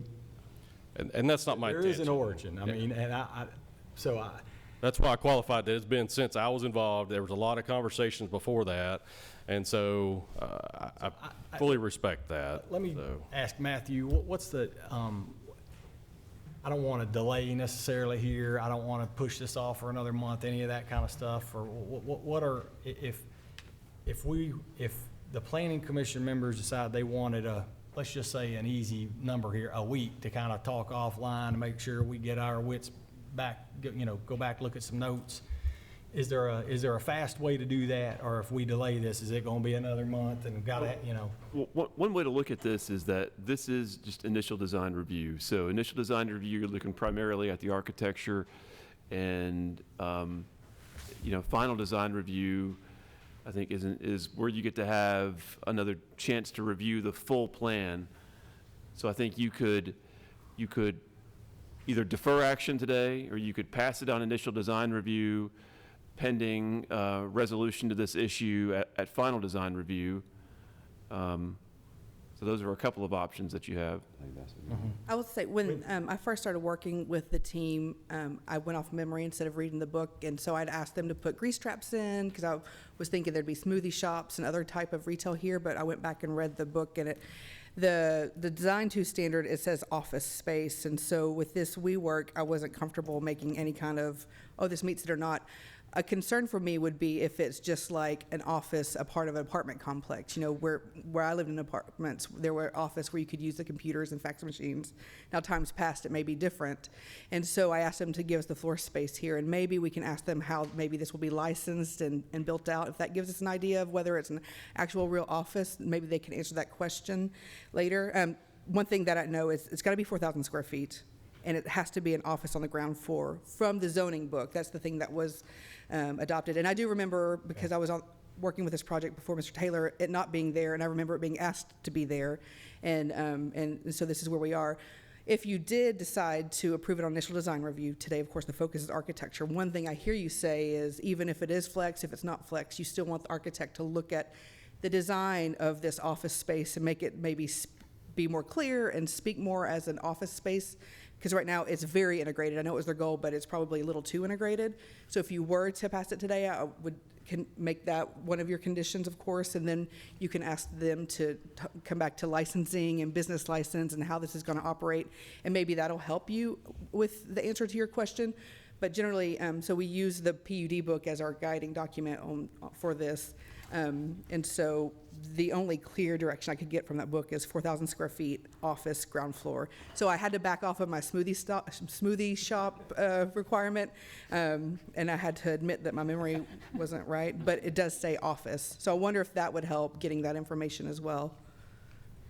Unless anybody's got some comments, I That's the think way to go. I'll make a motion.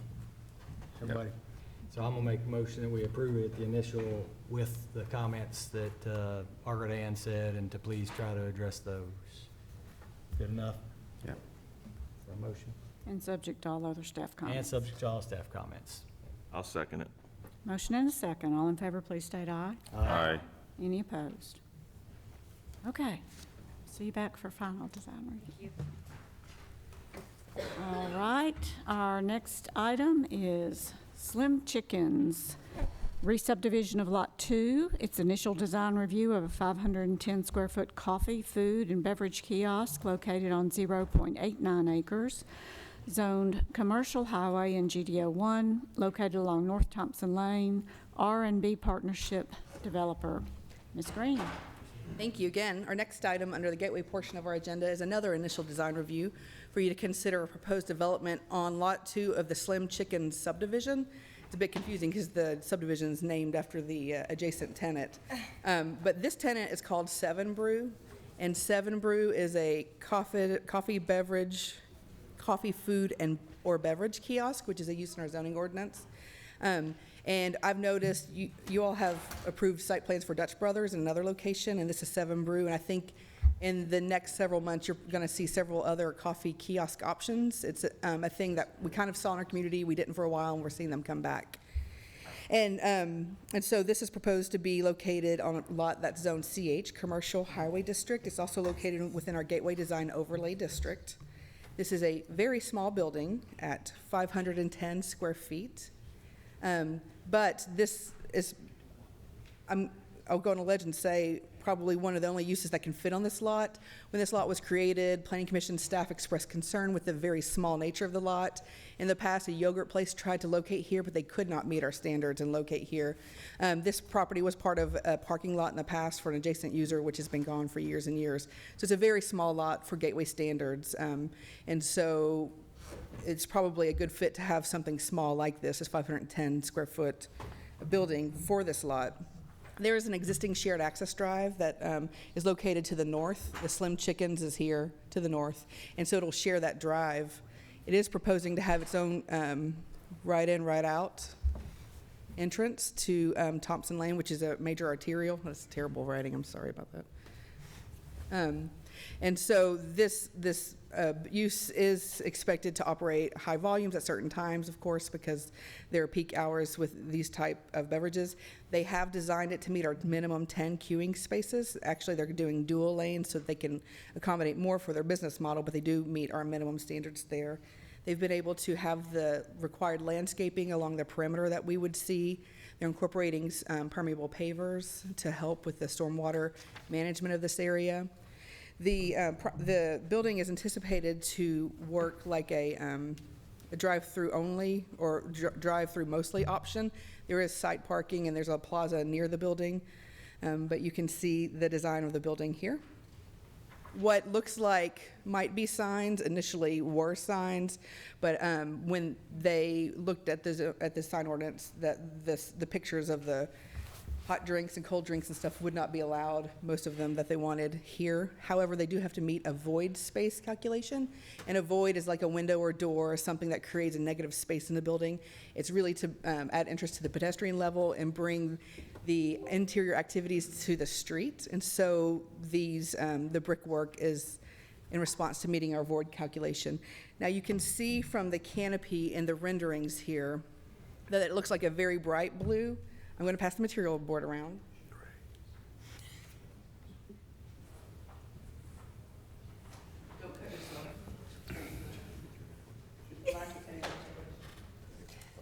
Thank you. And if you look look at that sample, you can see that the blue is very different than what's on the screen, which is not atypical, depending on printers, depending on software, depending on computer monitors, colors can portray differently. And that's one of the reasons why we require that material sample board that you're seeing before you. So you can see it's not this bright blue, which we normally would not allow in the gateway particularly, but also here. They have wrapped their columns in brick and maintained a base around the building. I think it's hard for me to express to you how really small this building is, but this elevation is the elevation that you would see from Thompson Lane, which is the major arterial. As initial design review, we are asking that you give feedback on the architecture and design and give them some guidance or direction about what they can do to improve the building if you see those opportunities here. We did ask for them to, the building is a little different because it's got an area where you can access on, I guess it's like a second story, but they have raised the parapet so that you can't see the rooftop equipment in other directions. So, Mr. Huddleston, I presume.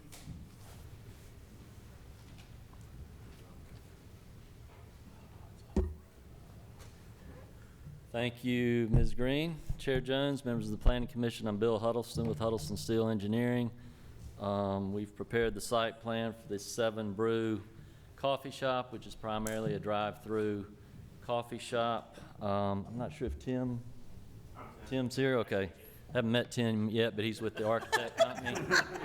If you would like to talk to him about the architecture, I'll be happy to address any site layout issues.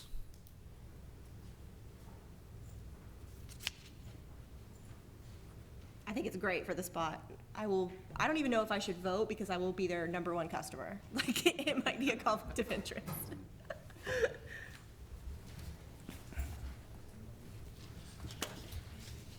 If there are no questions, I move for approval of all staff comments. Second? Motion and a second. All in favor, please state aye. Aye. Any opposed? All right, thank you very much. Our next item under GDO is the Take 5 Car Wash, Cedar Glades Drive, modifications to approved building elevations for an existing car wash on 1.96 acres, zone commercial highway in GDO 1 at 3914 Cedar Glades Drive. Boeing U.S. Holdco, Inc. is the developer. Ms. Kerr, good afternoon. Thank you, Chair Jones, members of Planning Commission. This rebranding plan is for an existing car wash. It's located at 3914 Cedar Glades Drive.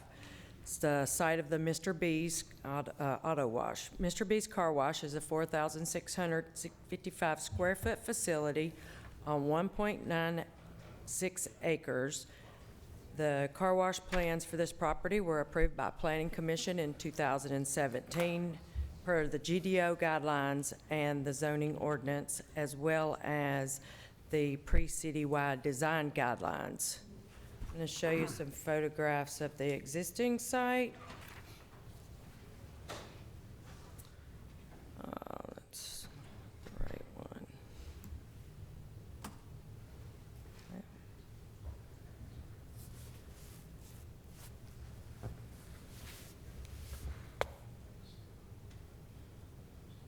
Okay, this is the car wash as it exists today. This is the front entrance elevation.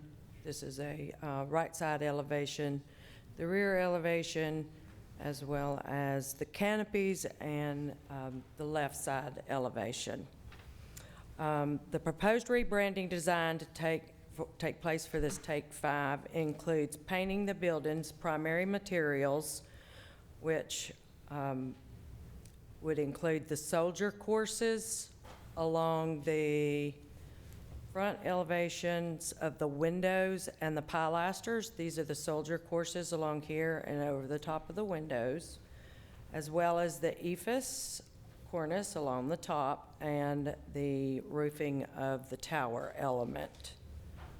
The primary and secondary building materials, as well as the downspouts shown, those will all remain as the standard color. The blue that has been chosen is a Sherwin-Williams Hyper Blue color. The standing seam metal roof of the canopy, as well as the ephes on the canopy fascia, those will also be painted the hyper blue as well. And they're currently, as you can see in the photographs, they match what the building is currently. The major purpose of the design guidelines is to improve the aesthetic appearance of developments throughout the city of Murfreesboro. The design guidelines state to utilize color to provide interest, reduce building mass, distinguish building elements, and relate to neighboring structures. The design guidelines require that all primary material not be bright or vibrant colors. Within the gateway, it is important that a building's exterior architectural expression and design are compatible with neighboring projects. The size, massing, spatial relationship, organization, architectural style, detail, and color and material are among the criteria used for evaluation. Within the Gateway District overlay, the Planning Commission staff have not allowed the painting of brick and stone surfaces and the chosen palette that are earth tone in nature and compatible with neighboring projects. Canopies in the Gateway have pitched roofs with compatible earth tone colors and allow for a maximum of an 8-inch color banding on the fascias. Staff recommends that the plans be denied as submitted, as they do not comply with the Gateway District overlay guidelines in the zoning ordinance or the Murfreesboro design guidelines as relating to color. Painting primary materials and painting building as proposed will create ongoing maintenance opportunities. Also, due to the current enforcement issues that we experience in Murfreesboro with the conveyor-style car washes, as it pertains to installation of internal and external building lighting without permits, staff further requests that any approval from Planning Commission state that on rebranding and on-site lighting of this project conforms to design guidelines and zoning requirements. In Section 18, the regulations of general applicability of the zoning ordinance states that white lights shall be required and no lighting fixture shall have blinking, flashing, or fluttering lights or other illuminating devices which have changing lighting intensity or brightness of color. I'm available to answer any questions. I was told that there would be someone here from the applicant. I did ask at the beginning of the meeting and was unable to locate anyone from Take 5. Thank you for the lighting comment. Oh, gosh. I drove by one last night, not a Take 5, but my first experience to see the neon purple and pink glow flashing on the car wash as I drove by at night. It was. I had somebody call me and they thought there was a giant police-like blockade because the lights were so bright and blinking that. Kids these days. But main concern here, I guess, is the blue paint that they're talking about. Yes, ma'am. And we've had several renditions of this prior. They did tone down the amount of painting they were doing on the building with the 3 different renditions that we got. And this is where they were trying to get this to end. You know, we would be amenable, you know, maybe the ephes outline and not the brick. You know, the brick soldier courses were put there with the design of the original Gateway design overlay being on there, but the metal trim, sanitary products around the copings, as well as, you know, but just to tone down some of the actual amount, as well as maybe, you know, and I'm not opposed to if you all ever go by Sudsy's on Church Street, the same group bought that one as well. They didn't make any painting changes other than they painted the trim, metal trim around the coping at the top of the building. And they weren't asking for all the changes on that facility as they are on these facilities that we'll see today. So, go ahead. Nope, go ahead. So, this is a curiosity question.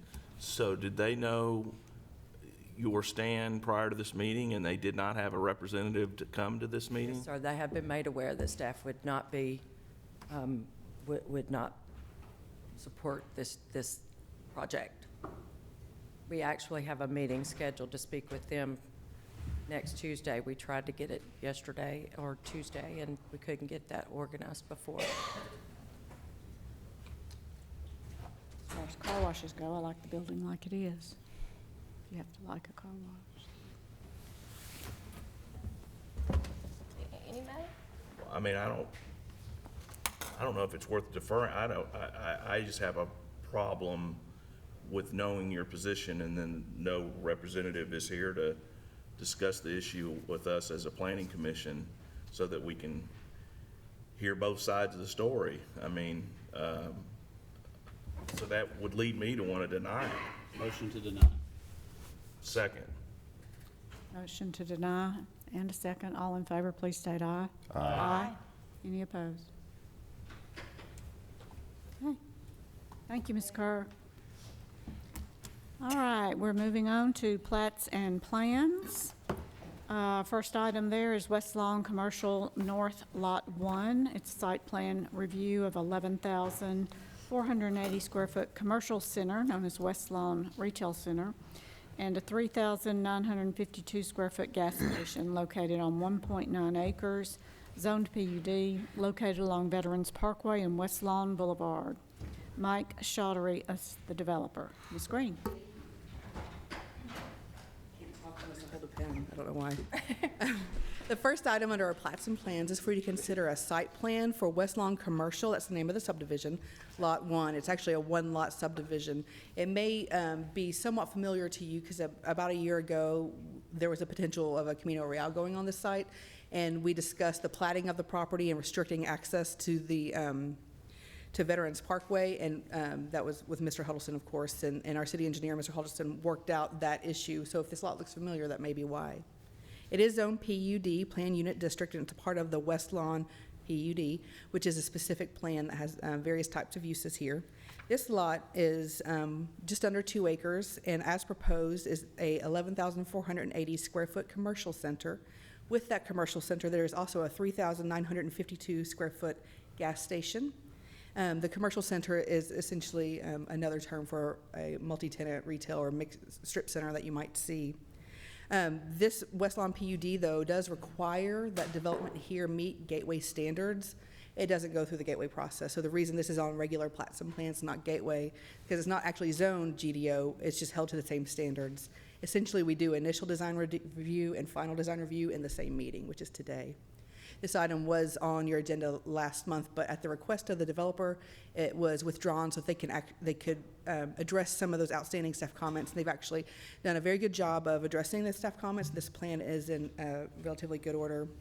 One of the significant comments we had was, as this is a mixed, horizontal mixed-use development, to ensure that there was connectivity with adjacent properties. On 2 sides of this property is an existing residential community and apartment complex. And we did work with the apartment complex to make sure that there was a pedestrian access to the center. So that issue has been worked out as well. The plan includes anticipated mixture of uses. One is a 3,200 square foot restaurant. Also proposed is a 4,500 square foot convenience market, which is a C-store or the stores that usually are with gas stations. And then the site also, of course, has that fuel canopy. It has the access to Veterans Parkway, which has been reviewed by our city engineer, planning staff, development services, and I think we're in agreement with that as well. It does also have access to West Lawn Boulevard with a 3-lane cross-section at the request of the city staff. This user also has drive-through capabilities, and that's what you see here with a pickup window in this location. Our standards require that there be a minimum of 10 queuing spaces, and they are able to accommodate those 10 queuing spaces. I'm going to give you this material board. It's probably the heaviest of the day. So go to Matthew.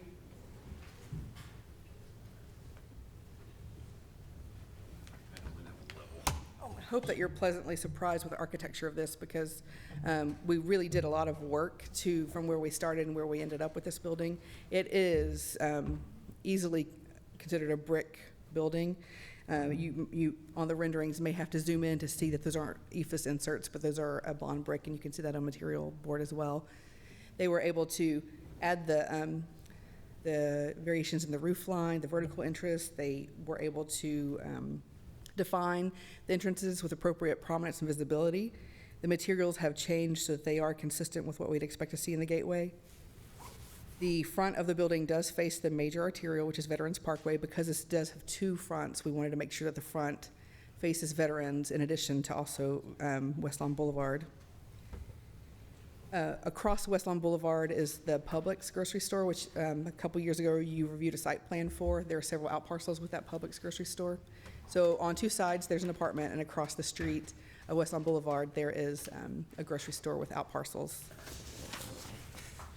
The building itself has two colors of stone veneer, chocolate, and Conestoga, painted prefabricated metal slat walls and bitter chocolate, a Lucabon, which is a high-quality metal material, and New Age bronze and dark metal awnings, and the roof is flat with those variations.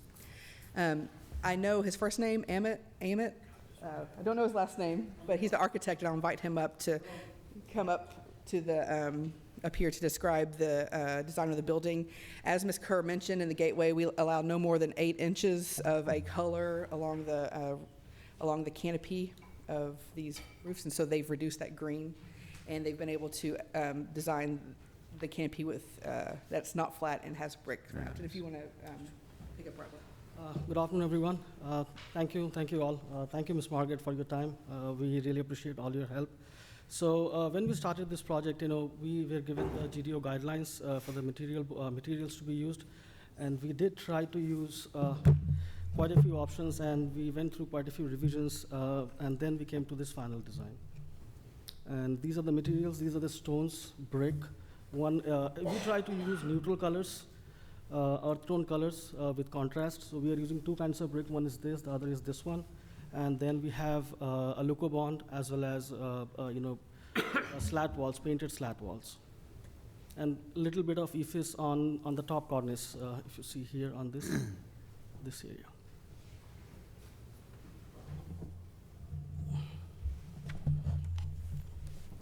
Very nice. Yeah, I think it looks good. Very Terrific nice. project.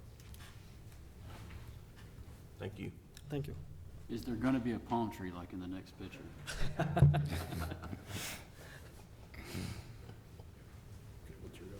Yeah, we need a sample. If you have any questions, we will really. Any questions? Good job. Thank you. Thank you. If there are no questions or comments, I'll make a motion we approve, subject to all staff comments. Second. Motion and many seconds. All in favor, please state aye. Aye. Any opposed? Okay. Our next item, Take 5 Car Wash, West Clark Boulevard, modifications to approved building elevations for an existing car wash on 1.5 acres zoned commercial highway at 208 West Clark Boulevard. Boeing US Holdco, Inc. is the developer. Ms. Kerr.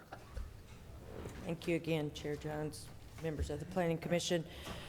This again is a rebranding plan for an existing car wash located at 208 West Clark Boulevard, the original site of Goo Goo Car Wash, which is now Mr. B's. Mr. B's Car Wash is a 4,180 square foot facility on 1.7 acres. The car wash plans for this property were approved by Planning Commission in 2006, pre-citywide design guidelines. These are the existing photographs that I have taken of the site. Of course, the canopies as well as the left elevation, the front elevations with the right elevation on it as well.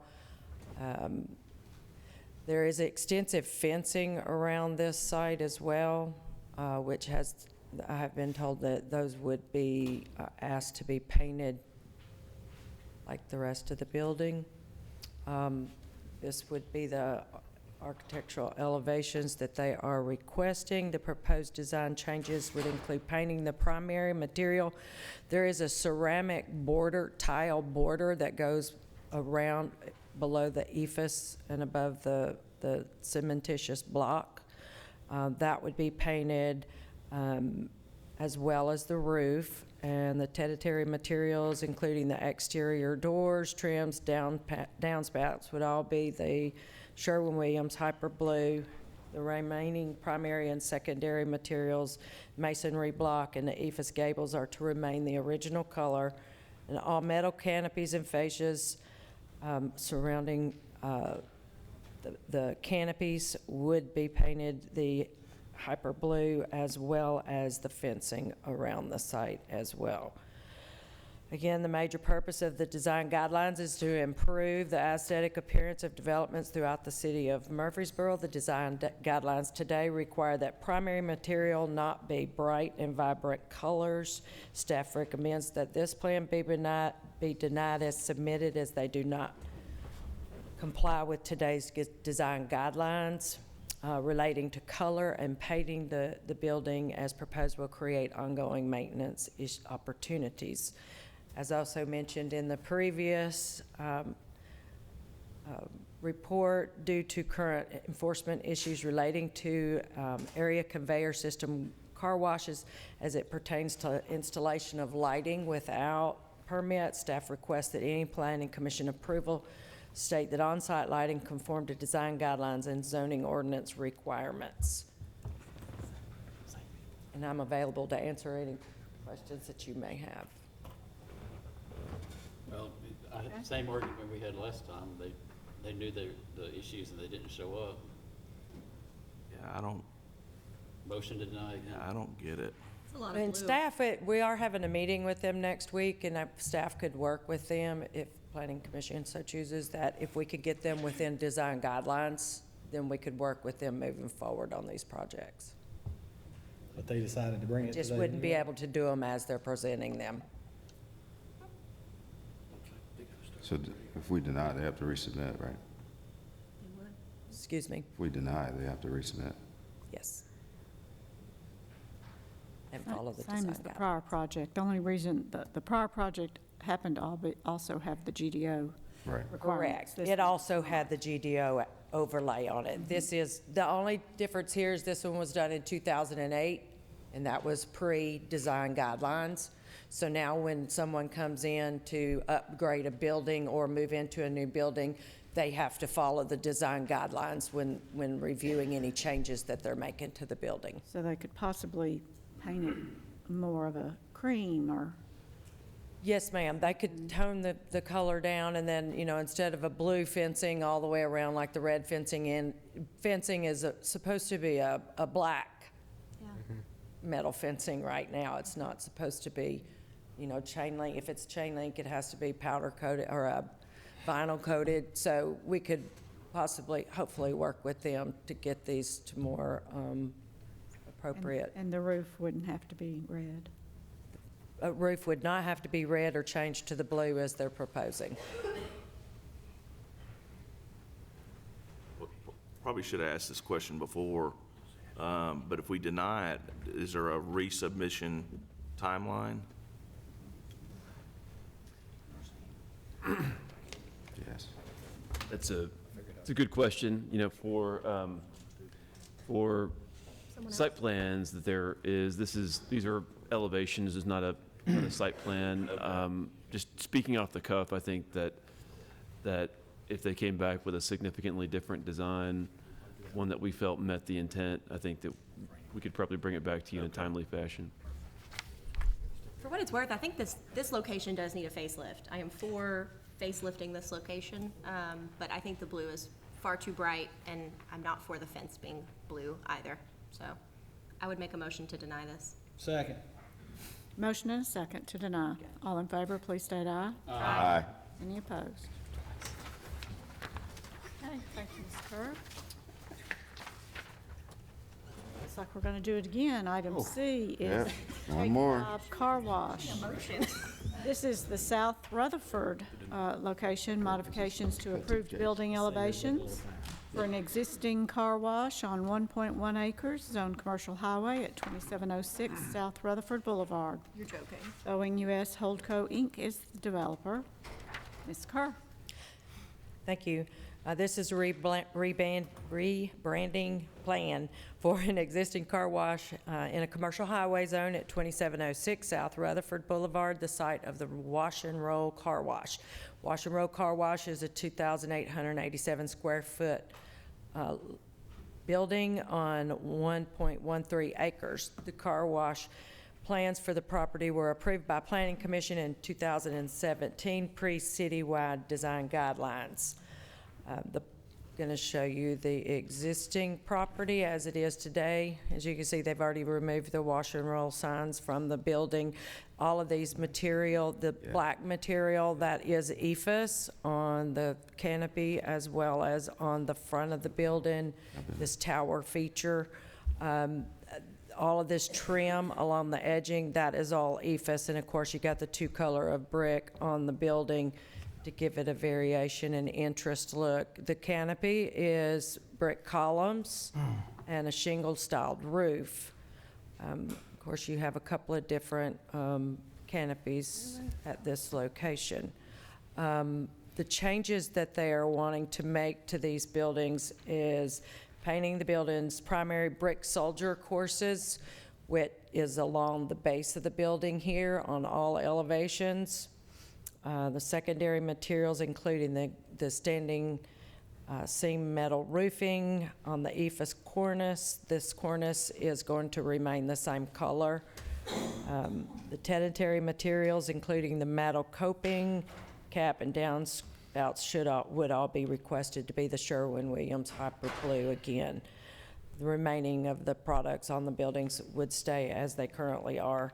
The major purpose, again, of the design guidelines is to improve the aesthetics appearance of developments throughout the city of Murfreesboro. The design guidelines require that materials not be a bright or vibrant colors, and that if there is any, the staff recommends that plans be denied as submitted, do not comply with the Murfreesboro design guidelines relating to color and painting the building as proposed will create ongoing maintenance opportunities. Again, we ask that any approval given by Planning Commission state that on-site lighting conform to design guidelines and zoning ordinance requirements. And I'm available to answer any questions you may have. Okay. Motion to deny? Second? Motion to deny and a second. All in favor, please state aye. Aye. Any opposed? And for what it's worth, the way that the car wash looks right now looks pretty good to me. Yeah. I wouldn't have they been It's a here. nice looking and building. If they talk- can make talk- all of them look like that, like it Probably currently, common ground on that one. yeah, I mean, man, that looks pretty good. Yeah. It's not that old. No, it's actually a couple years old. Yeah.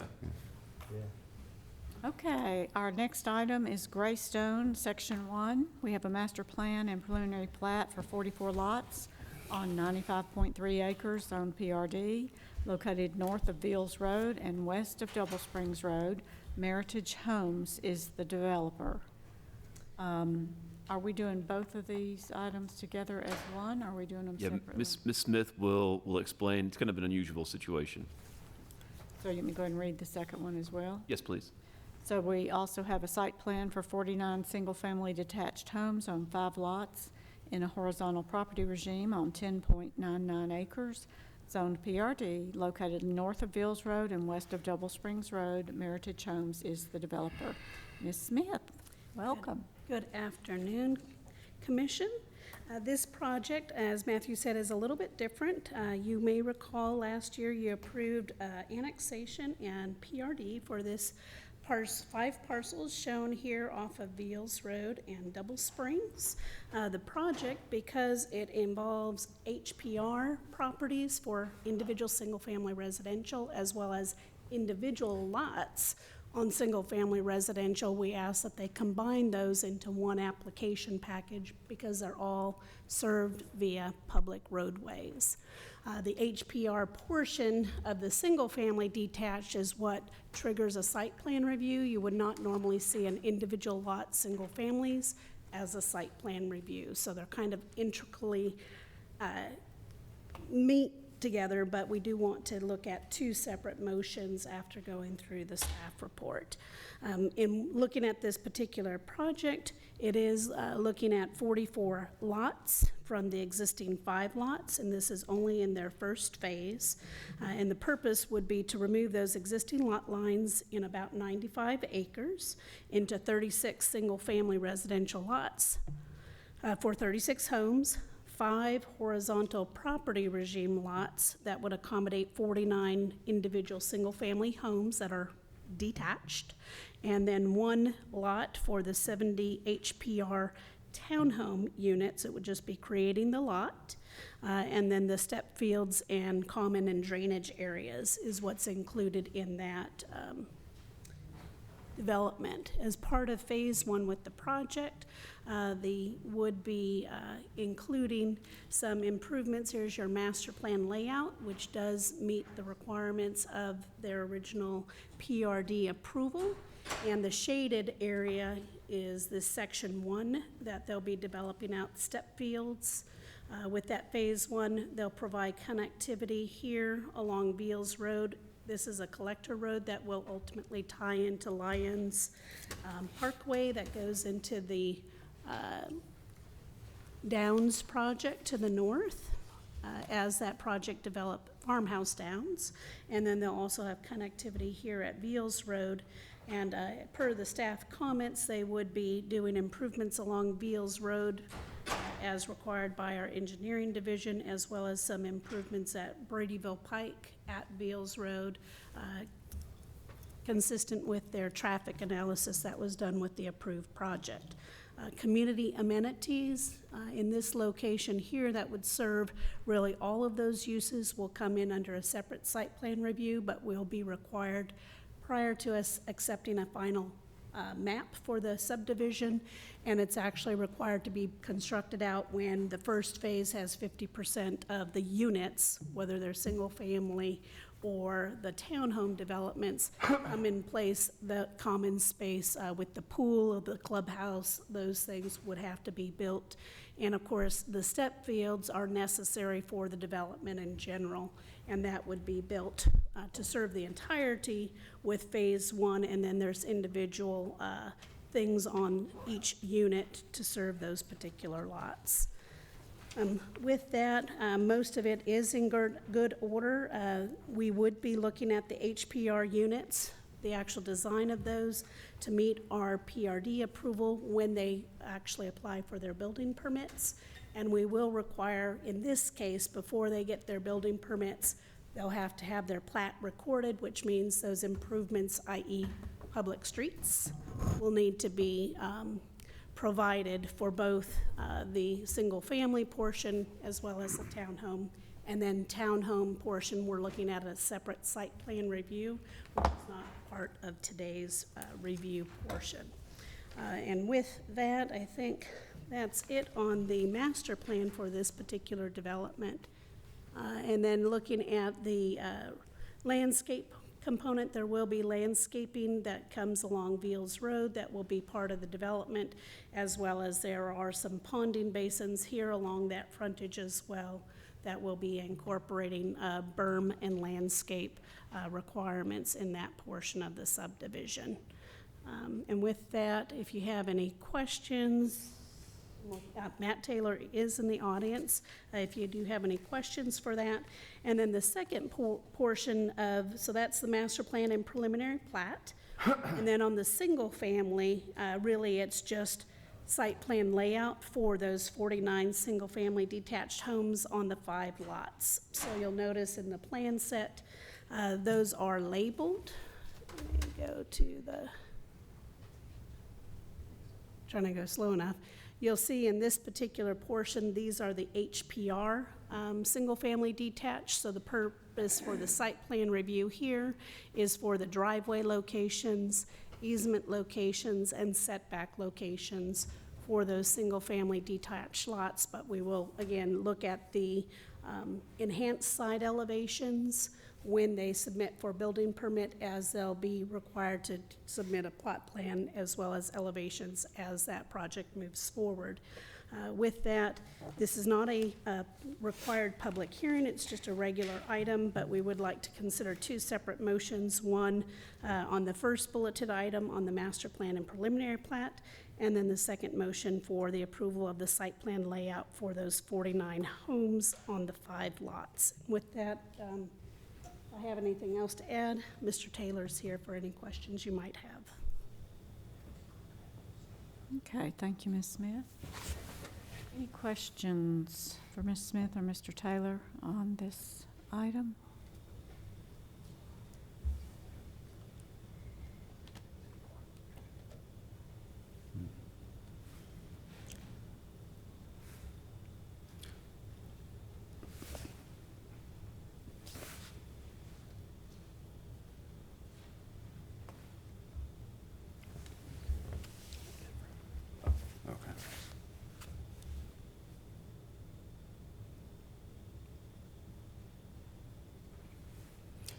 Not, I'll move for approval, subject to all staff comments. Second. This is on the master plan and preliminary plat for 44 lots on 95.3 acres on our bulleted item number 1. Yes. All in favor, state aye. Aye. Any opposed? Okay. We will also need a motion on the second item regarding the site plan for 49 single-family detached homes on 5 lots. And I'll move for approval on that too. Subject to all staff comments. Second. Motion and a second. All in favor, state aye. Aye. Any opposed? All right. Thank you very much. Thank you so much, Commission. Moving on to our new business, we'll be scheduling public hearings on these items. Our first item is an annexation petition and plan of services for approximately 79.7 acres located along Highway 99 south of Clear Ridge Drive, including right-of-way of approximately 3,600 linear feet of Highway 99, Ferrari Partners LP applicant. Ms. Rush. Good afternoon, Commission. The property owner, Ferrari Properties LP, represented by Mr. Matt Taylor of SEC, has submitted a petition to annex this property into the city of Murfreesboro. The subject property is approximately 68 acres in size and is located along the southeast side of Highway 99, south of the Rockville Middle and High Schools. The study area is undeveloped. There are no houses or structures on the property. And the study area also includes approximately 3,600 linear feet of Highway 99 in order to make it contiguous to the city limits.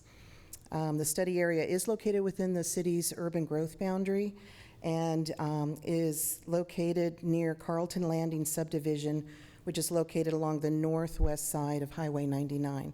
And that is the closest residential subdivision in the city limits to this property.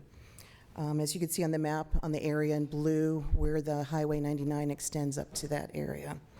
Simultaneous with this application for annexation is a request to zone the property to PRD, Riley Planned Residential District, to allow for the development of 182 single-family detached residential lots. Staff's preparing the plan of services for the Planning Commission for the public hearing, and staff is asking the Commission to schedule a public hearing for this item, and we recommend April 6, 2022. I'm happy to answer any questions, and Matt Taylor, as well as the owners, are here to answer questions if you wish from them as well. Okay, any questions on this item before we schedule it for a public hearing?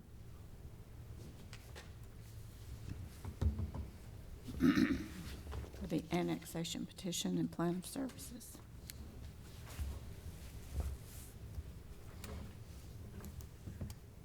What date are we scheduling here? April 6th.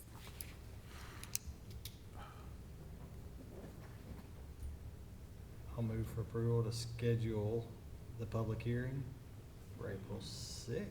Second. Motion and a second. All in favor state aye. Aye. Any opposed? Okay, and our companion zoning application for approximately 68 acres located along Highway 99, south of Clear Ridge Drive, to be zoned PRD simultaneous with annexation. Patterson Company applicant. Ms. Rush. Thank you very much. So this agenda item is to request a public hearing date for the companion zoning proposed for the Ferrari property. It was submitted simultaneous with the request for annexation into the city. As stated earlier, the property is 68.25 acres. It's located along the southeast side of Highway 99 and contiguous to the Rockville Middle and High Schools in the unincorporated portion of Rutherford County. The applicant is requesting to zone the property to PRD. The property is located within the unincorporated portion of Rutherford County and is currently zoned RM, which is residential medium density. The surrounding properties primarily are in the county, as you can see on this map, and it's a mixture of different zoning types, including RM, which is their medium density residential, as well as institutional for the schools, and there's also a PUD in the county. As I indicated earlier, the Carlton Landing subdivision is located northwest of the property, and that is an RS10 zoning district. So for the proposed zoning, this would allow up to 182 lots, of which they're all single-family detached. 124 of these lots would be 10,000 square feet in size. 16 of the lots would be 12,000 square feet, and 3 lots would be 15,000 square feet or larger. And it's noted in the different colors on this proposed site plan. The remaining 58 lots would range in size from approximately 6,000 square feet up to that 10,000 square foot. And those would all be alley loaded, meaning they would have garages, and it would be rear entry, driveways, rear-sided garage doors. So the houses themselves, even though they're on the smaller lots, what you'd see is the house fronts fronting the public roads, and the alleys would be private. So the applicant has been working with staff on their program book in terms of lot sizes and design very closely over the last month, and we will continue to work on any other issues if there's any outstanding.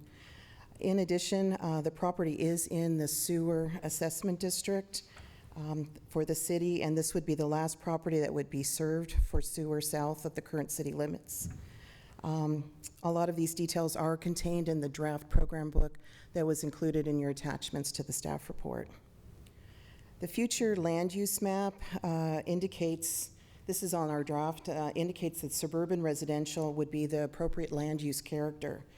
The suburban residential characteristics are those large lot subdivisions, the RS10, RS12, RS15, with detached residences.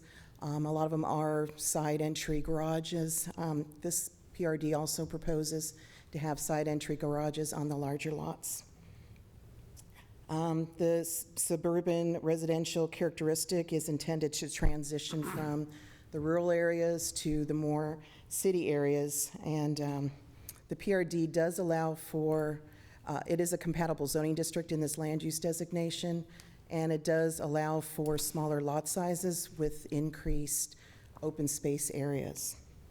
Just for reference, the current future land use map that we've been working with for the last several years has identified this area as undeveloped, meaning it basically was not studied, it's outside the city limits, and at the time that that plan was proposed and adopted, it was not anticipated that this area would annex. As we had indicated with a lot of our land use zoning opportunities in the past, we can study and look for those changes to occur. The applicant, as I said earlier, is here, as well as Mr. Taylor from SCC that can answer any questions. We are asking that this item be scheduled for an April 6th, 2022 date. And just note that the larger lot sizes are something that is consistent with the surrounding neighborhood. And I'm happy to answer any questions. Okay. Any questions on this zoning application before we schedule it for a public hearing? I've got a question for the developer. Mr. Patterson, do you have in your portfolio of homes, something called a swan cot, a house called a swan cot. Can you get me a copy of that, a picture of that or something, an elevation of that in between now and the time we? We will. All right. Studying up on all your house designs. There's been some prior conversations. Okay. All right. I'll make a motion that we set the public hearing. Same night, April 6th. April 6th. Second. Motion and a second. All in favor, please state aye. Aye. Any opposed? Okay. Next, we have staff reports and other business. We have a mandatory referral to consider a public right-of-way license agreement for temporary private use of a portion of Elam Farms Parkway. City Administration Department is the applicant. I'll take this one, Mr. Blomley. Madam Chair. Thank you. Our first mandatory referral today is for the private use of public right-of-way. There's a portion of Elam Farms Parkway adjacent to the new FedEx facility that will not be constructed at the present time. And, there's the new FedEx facility that Prologis is constructing, and then there's the existing FedEx facility. The existing FedEx facility serves more as a local delivery hub, and the new FedEx facility is a much larger facility. The private driveway is needed to go between the two facilities on a temporary basis. So in other words, for their operations, and this segment of Elam Farms Parkway, as I mentioned, will not be constructed. So it won't, even though it'll be dedicated as public right-of-way, it won't really serve a public purpose at this time. And so we'll work on, so we're proposing to allow FedEx and Prologis to sign a license agreement with the city to be able to use the public right-of-way for private purposes. Upon removal of the temporary connection, Prologis will be responsible for the extension of Elam Farms Parkway to the east to the extent of the existing right-of-way, and a surety for that future work will be provided. So we'll be assured that they will construct it, but in the interim, before that roadway is extended, their driveway will be allowed to be constructed. And here's an exhibit of that driveway that's going to cross that segment of Elam Farms Parkway right-of-way. You can see this will be beneficial for their operations in the interim. I'd be happy to answer any questions. Mr. Hankins on our legal staff worked on the license agreement, and Mr. Huddleston is also available, and if you have any questions of him. He's been working with Prologis on this particular issue. This item is on council's agenda tomorrow night pending the Planning Commission's vote.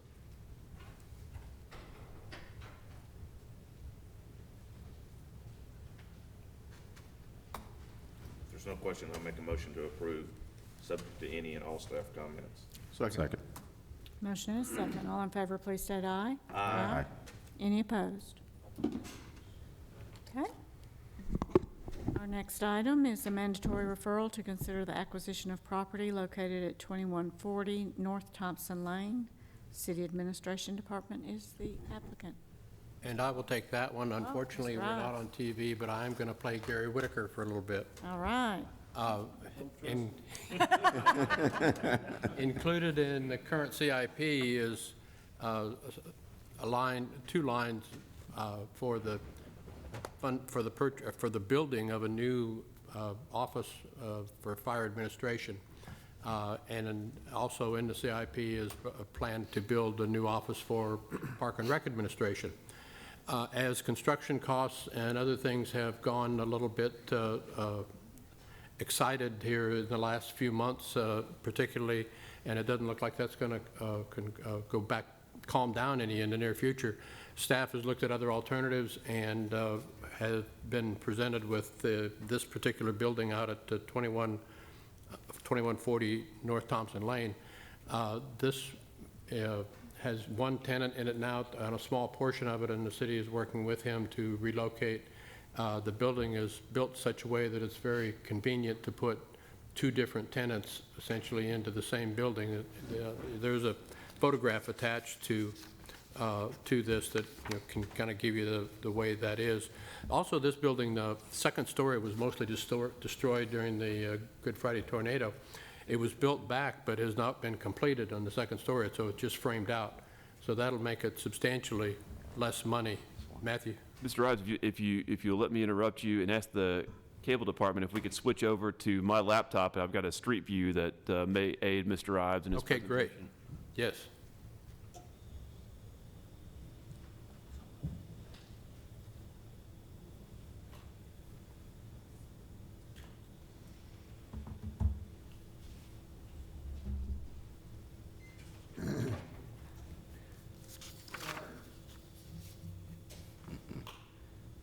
I can pull it up. Here, tell me which way. Is that it? There we go. There it is. So this has a shared driveway with the Dollar General store there, but you can see the building. As I was saying, that the second floor was rebuilt, but it was not finished out, so it's just framed out, so that'll substantially reduce the cost of any modifications that'll need to be made to make this suitable. This is intended to be a permanent home for fire administration and also a permanent home for Park and Rec administration. Both of those departments are seriously short of room at the present time and need expanded facilities, and this will work, staff believes will work and can be accomplished at a substantially less amount of money than building 2 new buildings in today's world. So we would ask your approval, recommendation to council. This also is on the council agenda tomorrow night, pending Planning Commission action. And Mr. Whitaker is in fact to answer any questions if you have any more detailed questions. Jamie wants to know if there's enough parking. It appears to be sufficient, thank you. Gary. I'm just kidding, man. No, I'm just kidding. Never mind. We'll be here all day. I make a motion we approve this right now, please. You thought you were going to get out of here. There's approximately 50 parking spaces. We have looked at that. We do have a due diligence clause in here. We'll have a structural engineer look at the building. And 60 days, I think, is what we put in there. I believe it's 60-day due diligence clause. So, just FYI, the contractual agreement is $2.35 million to purchase this. We have estimated the total cost to build out and the purchase of the property at about $4 million. That is a savings if we don't build the other 2 buildings of about $10 million. Yeah. So that's we could not begin to build this. If you take the sales cost of the building, it's right about $168 a foot. We couldn't touch anything for that. So it's quite a deal, actually, for us. The fire chief brought it to my attention. We went and looked at it and worked out and negotiated a price. And hopefully it's, the bottom floor is actually built out. The upper floor, as David said, is not. There's 7,500 square feet on the left side, corridor going down the center, and the right side would be another 7,500 we'll put parks in. And there's about 50 spaces, So part of it's leased already? There is, and we would have to terminate that lease agreement if we purchase that. It is a mortgage company that's in one side of it right now. And I think that's the only tenant he's had in there since he actually built it back. So You said $4 million, including improvements? And FF&E, yes, sir. That's what we're proposing.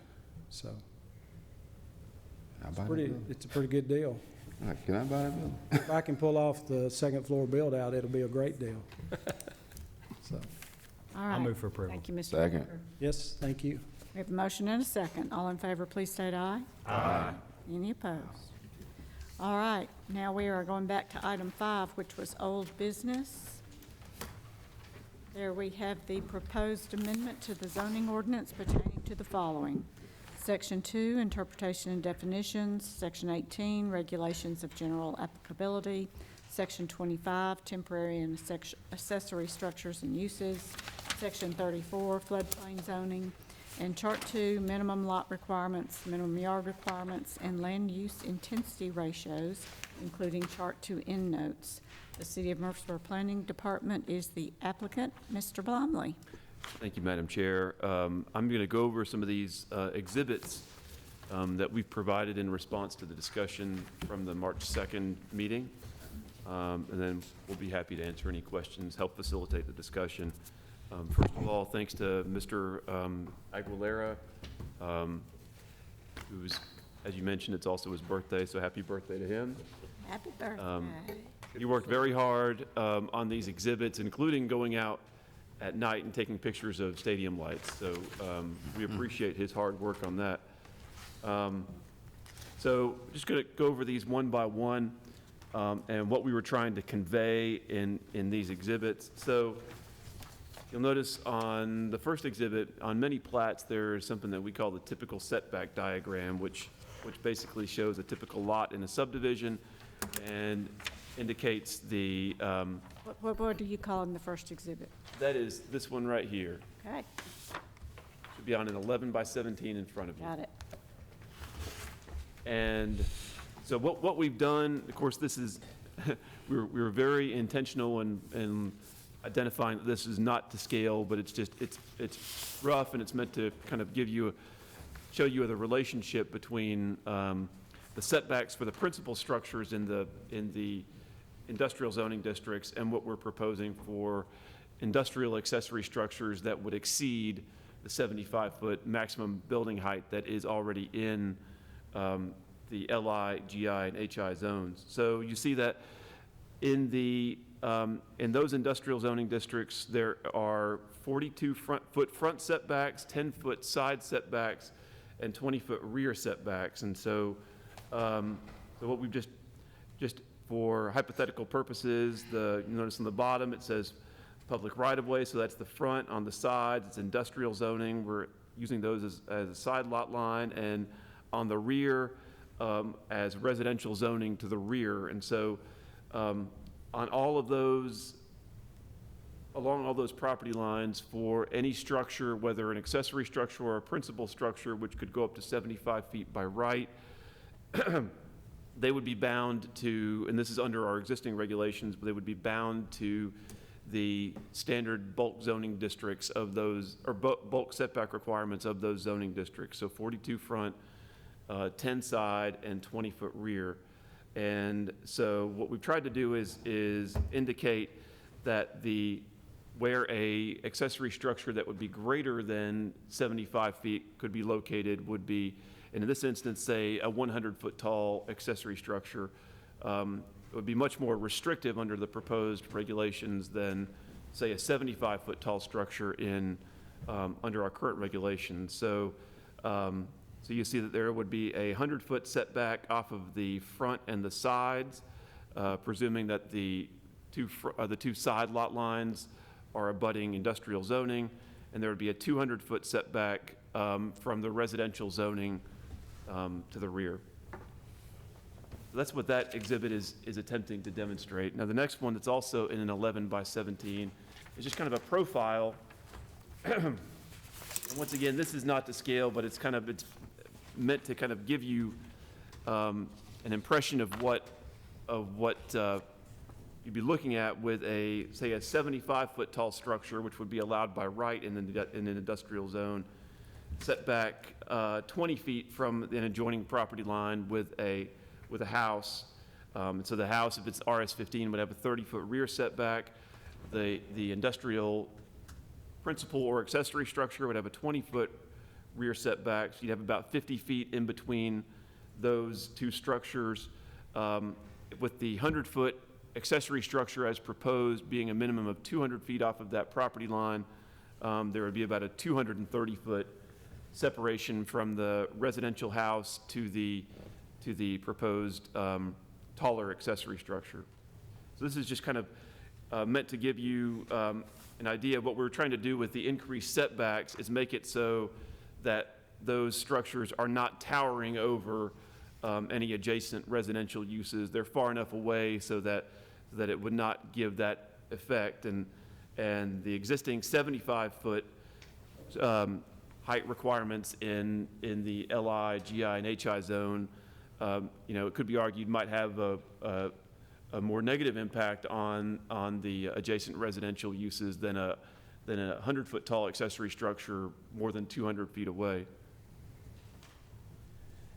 Also, Joel put together some photographs of existing industrial developments in Murfreesboro that have accessory structures that are taller than the principal structure. And I think these photographs are very good in showing, you know, what this ordinance amendment is attempting to accomplish. And while these accessory structures may not actually exceed the existing, and I'd say they likely do not exceed the existing 75-foot maximum height in the industrial zones right now, you know, there's the possibility, as Mr. Huddleston mentioned on March 2nd, that we do have a prospective economic development opportunity for an industrial user that would require a taller accessory structure. But in looking at these industrial uses, General Mills, for example, you see the silo in the foreground on this photograph that is taller than the principal structure. That's the type of structure that we're trying to accommodate with this ordinance amendment. And here's a aerial view showing some of these structures at General Mills. Here's at Heritage Farm, some of these storage silos that are taller than the principal structure. Matthew, you want to go back to like the General Mills. If you were a guessing man, how far away from, say, the roadway or that fence is that structure, the structure that's taller than the main structure? Joel, do you remember what street did you take this from? Was it from Butler? Yes. Okay. So I think, let's see, Butler is out over here, I believe.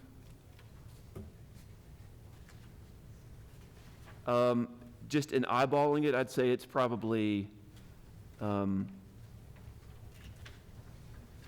100 and 150. Okay.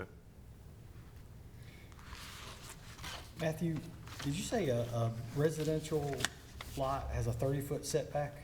RS-15 has a 30-foot rear setback. And heavy industrial has only a 20-foot setback? Why would it be that heavy industrial has a smaller setback than a residential home? I mean, well, I think it's, you know, because of what you're trying to achieve with each. You know, with single-family residential lots, you're trying to give open space for a backyard. With a industrial lot, you're, you know, you have varying needs for you know, where principal structures and accessory structures can go. I think I'm going to just kind of say this so I can just get it out, and then I don't really need. So I think this may have opened up a little bit of a can of worms as far as I'm concerned, you know, with having buildings that are 50 feet away from a house that are 75 feet tall. I'm just against that, period. And there's no way I would want our zoning ordinance to say that that's okay. Yeah, the current situation. Yeah, the current zoning ordinance, much less add something to add a 100-foot accessory structure. I'm against it. I'm not gonna vote for it, and I'm probably gonna try to get the other part of the setback where we have some additional setbacks if we're abutting residential. If we're abutting other industrial, I'm no problem. But anywhere that's abutting residential, I'm out. So what about, I mean, we don't approve a lot of RS-15 neighborhoods anymore, so what's like an RS-8 or RS-10 setback in the rear? RS-10 is 25, RS-8 is 20. All right, so I drove through today taking pictures off of Joby Jackson on Sunray Drive back up to that warehouse. And you pull onto Sunray Drive and take a left, and all you see is this wall of a warehouse that may be 50 or 60 foot from the back door of a house. I'm more okay with the accessory structure that's 200 foot away from a house, that's 100 foot tall, but the current zoning of 75 foot building 20 foot from another property on residential, I don't like that. I think one thing to bear in mind is is there are very few instances of industrial zoning adjacent to residential zoning. And that interstate warehousing is kind of an anomaly, I think, that we all wish we had a little bit of a do-over on. So I think that. But our zoning is what allows that, right? I mean, so if there's not much of it, let's just change it and fix it. I mean, not because there's not much of it, let's don't change it. If there's not much of it, let's do change it to where it's right. Just for residential. For when it does happen. Yeah, just for residential. I mean, look, we all know industrial needs to be beside other industrial as much as possible. But to the point that it does need to be next to residential, I think we gotta probably do a little bit more to protect it. I guess and I was trying to look for, I'm sorry, but did the accessory structure, was that rule that it had to be twice as far as how high it is? If it's 100 feet tall, does it have to be 100 feet from residential, or does it have to be twice as 200 feet? 200, if the structure is greater than 75 feet, what we're proposing is that it would be a minimum of 200 feet away from an adjoining property line, zoned or used for residential purposes. It wasn't twice as tall as the building, it was just 200 feet. Right, right, and that's why I was messed up. And against all other property lines, it would have to be set back a distance equal to its property. So if it abuts industrial zoning and it's a 100-foot tall structure, to have a 100-foot setback from those adjoining lot lines. 200 feet just isn't really all that far. I mean, from a house, just honestly, to me. I mean, 250 feet isn't all that far. That's, that's less than a football field, and for a 100-foot tall structure, which we're getting ready to see in these lights, you can see them a long way away. Those same lights coming from the soccer field shining on Ken's yard are like barely over 100 feet tall, and so it. Sorry, I said that's all I was So, gonna say. and this may not be an appropriate question, but I'm gonna ask it. So it sounds like this is being brought up for a particular use or a particular opportunity, let's say. So, so this opportunity, and if you can't answer this question, don't.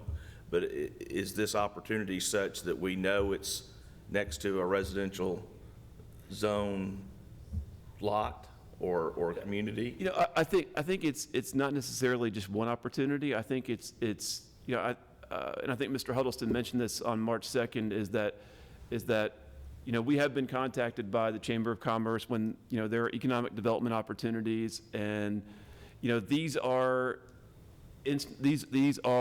asks, needs that some industrial users have, and so I think we're trying to be proactive so that we make provisions in our ordinance for these types of structures, because really, except for cell towers, there are really very few instances where height variances meet the criteria in our zoning ordinance. Much like parking variances, variances are supposed to be based on the size, shape, topography, other unusual natural conditions, and there's really very few instances where you can make a case that there is a need for a height variance based on those factors. And so I think when we realize that we have an instance where variances are not appropriate, it's when we want to look at our ordinance and see, what can we add to our ordinance? What tools can we put in our toolbox in our ordinance to give those opportunities if commission and council desire it, for those opportunities So is there, be allowed by right. is there a way for us to remove the residential component from this ordinance and just say, look, if it's an industrial or commercial zoning abutting to this industrial zoning, this works? But So- if residential adjoining, it doesn't work. So saying as long as, Mr. Wright, so you're saying as it may be permitted to go up to 100 feet, provided that the property does not abut Residential. other property that is zoned or used for residential purposes. And I think we could write that in. I'm going to look at Mr. Huddleston to see what his thoughts are. he's given me the thumbs up, so, I think that's where everybody's Yeah. heartache is. Yeah, I don't think anybody has cares about heartache commercial over if it's abutting up to similar zoning. But I do think we need to, even on the abutting to residential, I think we need to look at the current zoning of a 70 or 75-foot building that close to a residential property. So I'm okay if we remove the residential aspect of it on this aspect, but I think we also need to look at the current zoning when an industrial building abuts a residential neighborhood. So is There- this changing that already, or then? no, Further places? we're not proposing any changes to our existing zoning. I mean, there are a number of zoning classifications, heavy industrial, general industrial, light industrial, commercial highway, to name a few, that allow 75-foot tall structures, which may or may not be adjacent to residential zoning. So we're going to create a lot of non-conforming uses? I'm not prepared to say that, because, you know, we don't have a whole lot of structures that go up quite that high in any of our zoning districts. Mostly around the schools that have fields, that have the. We have some, if I may, we have some fairly large tracts that are zoned industrial. And if you've got, for instance, a 20-acre tract, and there is the residential on one side, and if it's a square tract, and someone wants to put a 100-foot accessory structure that's at the opposite end of that 20-acre tract, that, you know, if we just make it with, if it's adjacent to any industrial, then, I'm sorry, any residential, you can't have that height, no matter how big it is or how far away it is. I think the potential is that we lose possibilities. And again, you know, from the variance, an industrial user is not going to want to come and make an application for a variance. They're going to say, you know, here's what I need. Do you have that? And it's yes or no. If we don't, we'll never hear from them again. Create two lots of record, one lot that holds that little, and it's, Right. now it's next to industrial instead of next to the.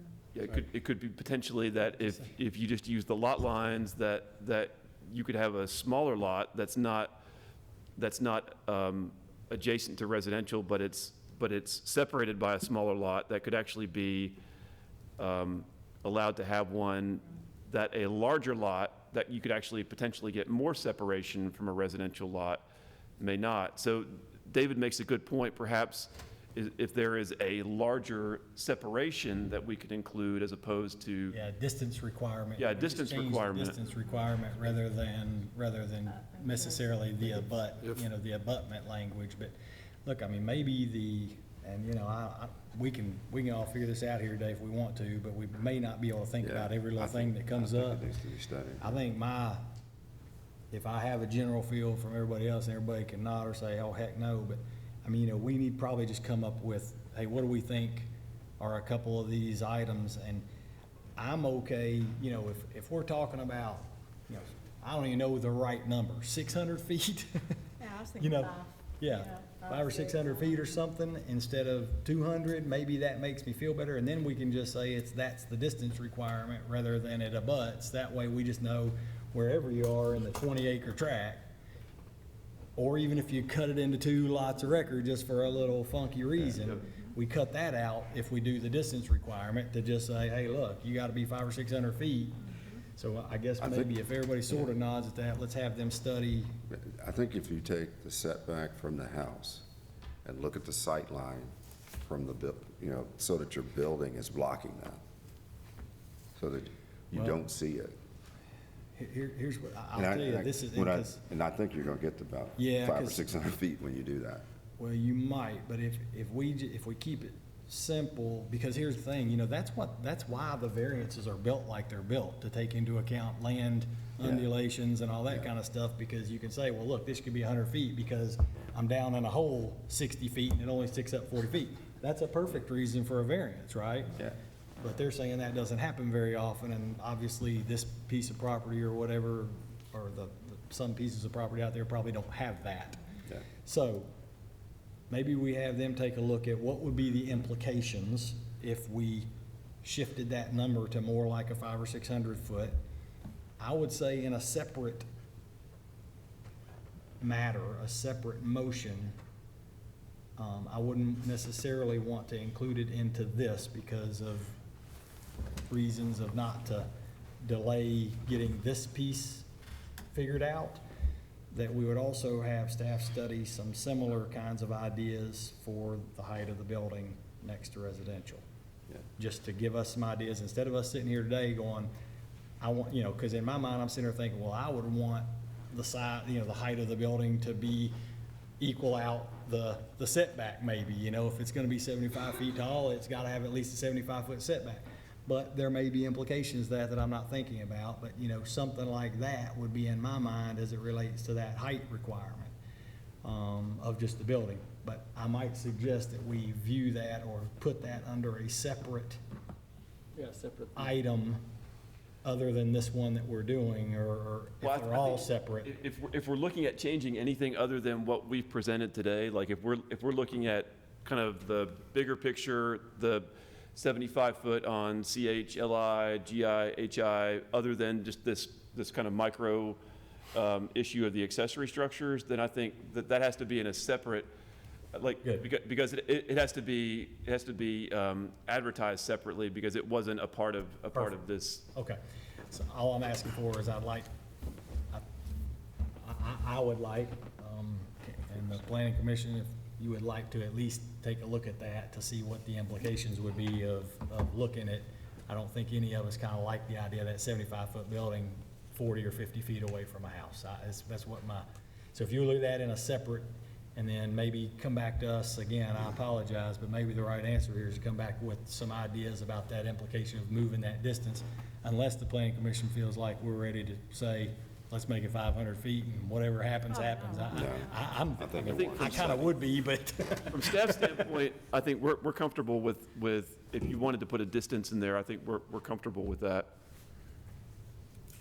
If the planning commission was comfortable with a distance today, I think we're comfortable with that.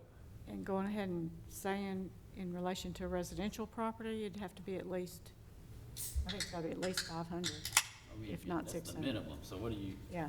where do you put the? Yeah,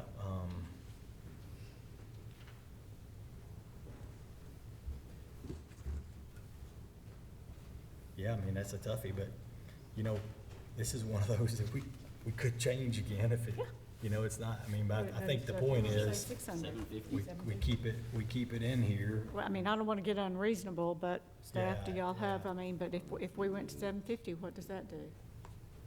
It's kind of, I mean, I wonder if you say Is something. that unrealistic? What if we kind of taken into account what Warren said, is to say something to the idea of, you know, a minimum of 500 feet. Well, wait, see how I say this. I'm saying if it blocks it, you know, minimum of 300 feet, if it blocks it, otherwise 500 feet. You know what I'm saying? Because if it blocks it, I can see that it might make sense to have it closer. You see what I'm? So 500 foot if it blocks it, and 750 if it doesn't block it. Yeah. Maybe I'm overcomplicating it. Maybe we just get to a point where we say something like 500 or 600 feet, I think if we start talking about like line of sight and things that are a little bit harder to quantify, it may be difficult for us to work with the applicants on that. All right, I'll go right in the middle, kind of Kathy and Sean, and why don't we just say 600 feet to start? And we can, if we come back and we find out that there's just some terribly detrimental impact from that, we'll revisit it. And we'll be much more educated at that point to do so. I would be fine with setting something like that. And that's only for adjoining residential, correct? Yeah, that's 600 feet from the residential property line. And we leave the setback as the height of the structure for all other property lines, right-of-way and other industrial zoning districts, for example. Yes. Wait, would you say that again? Say that again, sorry. So the way it's written right now is the setback, if you go over 75 feet, the setback is equal to the height of the structures. If you have a 90-foot structure, it's a 90-foot setback, 100-foot structure, 100-foot setback. Yeah. Basically saying unless that puts it within 600 feet of a residence, in which case it needs to be 600 feet of other residence. Right? Is that what we're kind of saying? I'm good with what you got as long as it's up to industrial. So we basically just, if that is approved, we would increase the distance from 200 feet to 600 feet. Yeah. And that would be, I think the way it's written is it's measured from the property line to from the adjoining property line to the structure that's in, the structure in question. Yeah, that's all we have to So do. now I'm gonna play the devil's advocate on the other side. Why do I care if it's next to another industrial? You're saying, why have a larger setback against? Why do I care that it's 100 feet? If it's next to industrial, do I really care? You don't have people sitting on their back porch having to stare at it and smoke coming out of it, maybe. Industrial, it's industrial. I'm next to the industrial side. Oh, you mean not even be 100 feet? Yeah, it could be what If it it's is next to today it. for a Yeah, I see 75 what you foot. mean. I thought, yeah. Which would give a lot more flexibility in where to put it if I'm an industrial user. Yep.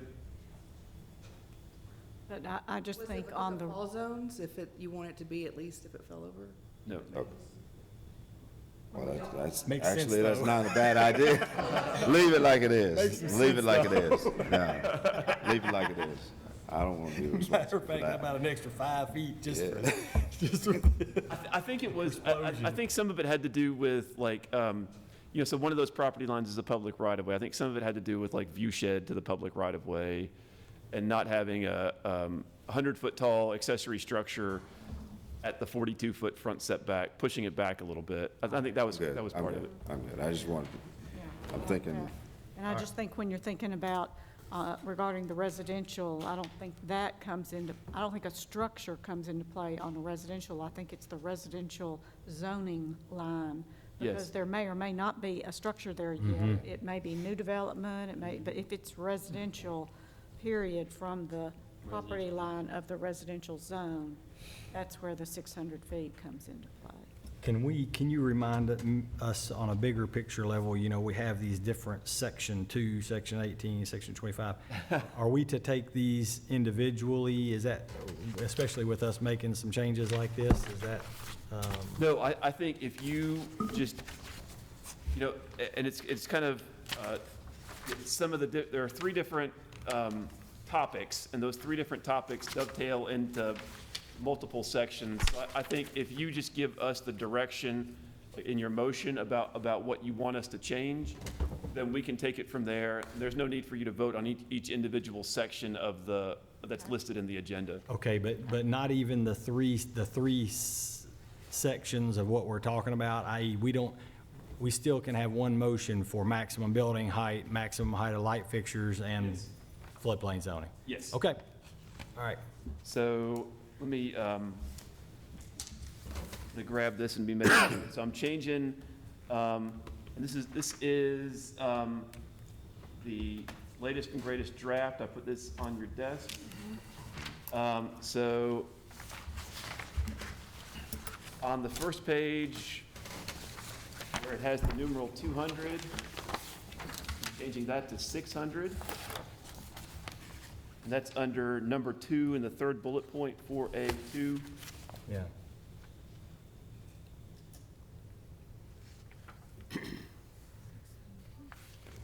And I hate to shortchange Mr. Aguilera's work, so I'm just going to go through the rest of these photos real quick. This is Heritage Farms, the silos at Heritage Farms. An aerial view of that. That's the silo at Sledgecraft on Samsonite Boulevard. Aerial view of that. The silos at Rich Products. And the aerial view of that.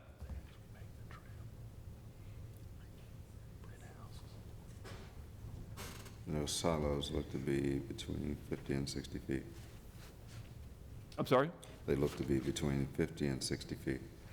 Yeah, I'd say all of them are probably 50 to 60 feet tall. Some of them may be a little bit taller than 60, but none of them exceed the 75 feet right now, to my knowledge. Sledgecraft. But I think it gives you another, I know there was some discussion at the March 2nd meeting about industrial accessory structures exceeding the height of the principal structure, and these are 4 instances where it does that, and it doesn't really look out of place, and it's something that's necessary in the function of these business operations.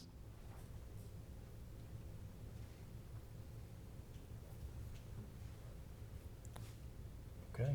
Okay, so we're ready to move on, I think. Yes, yeah, and anything else, any other discussion about the industrial accessory structures?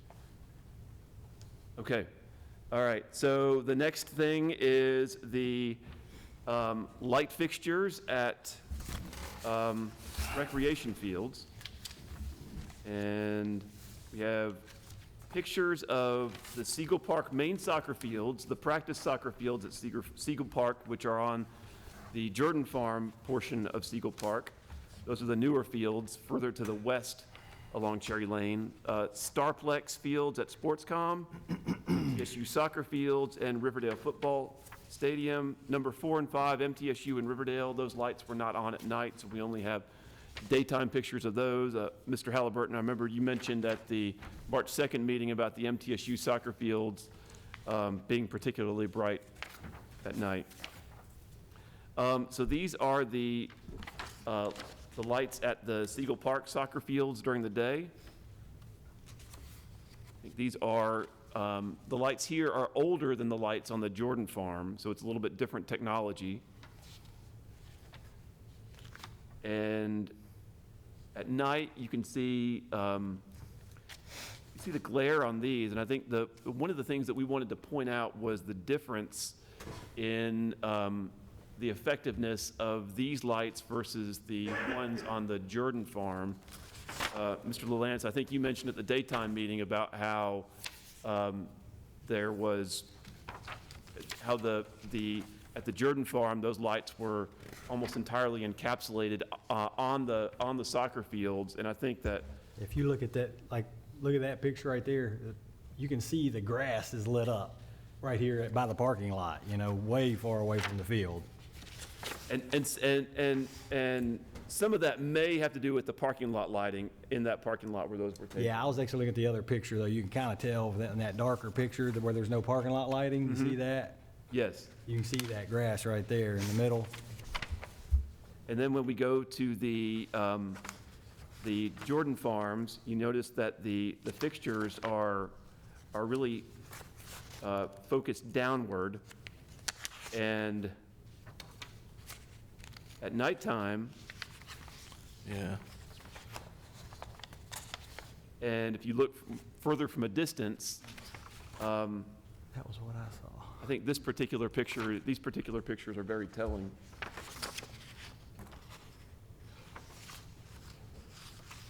And here are the fields at Starplex.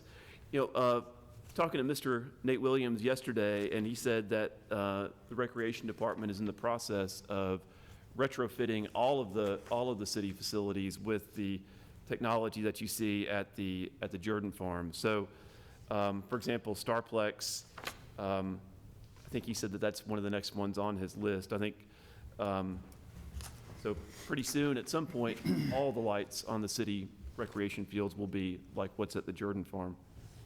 But once again, you see the glare at Starplex.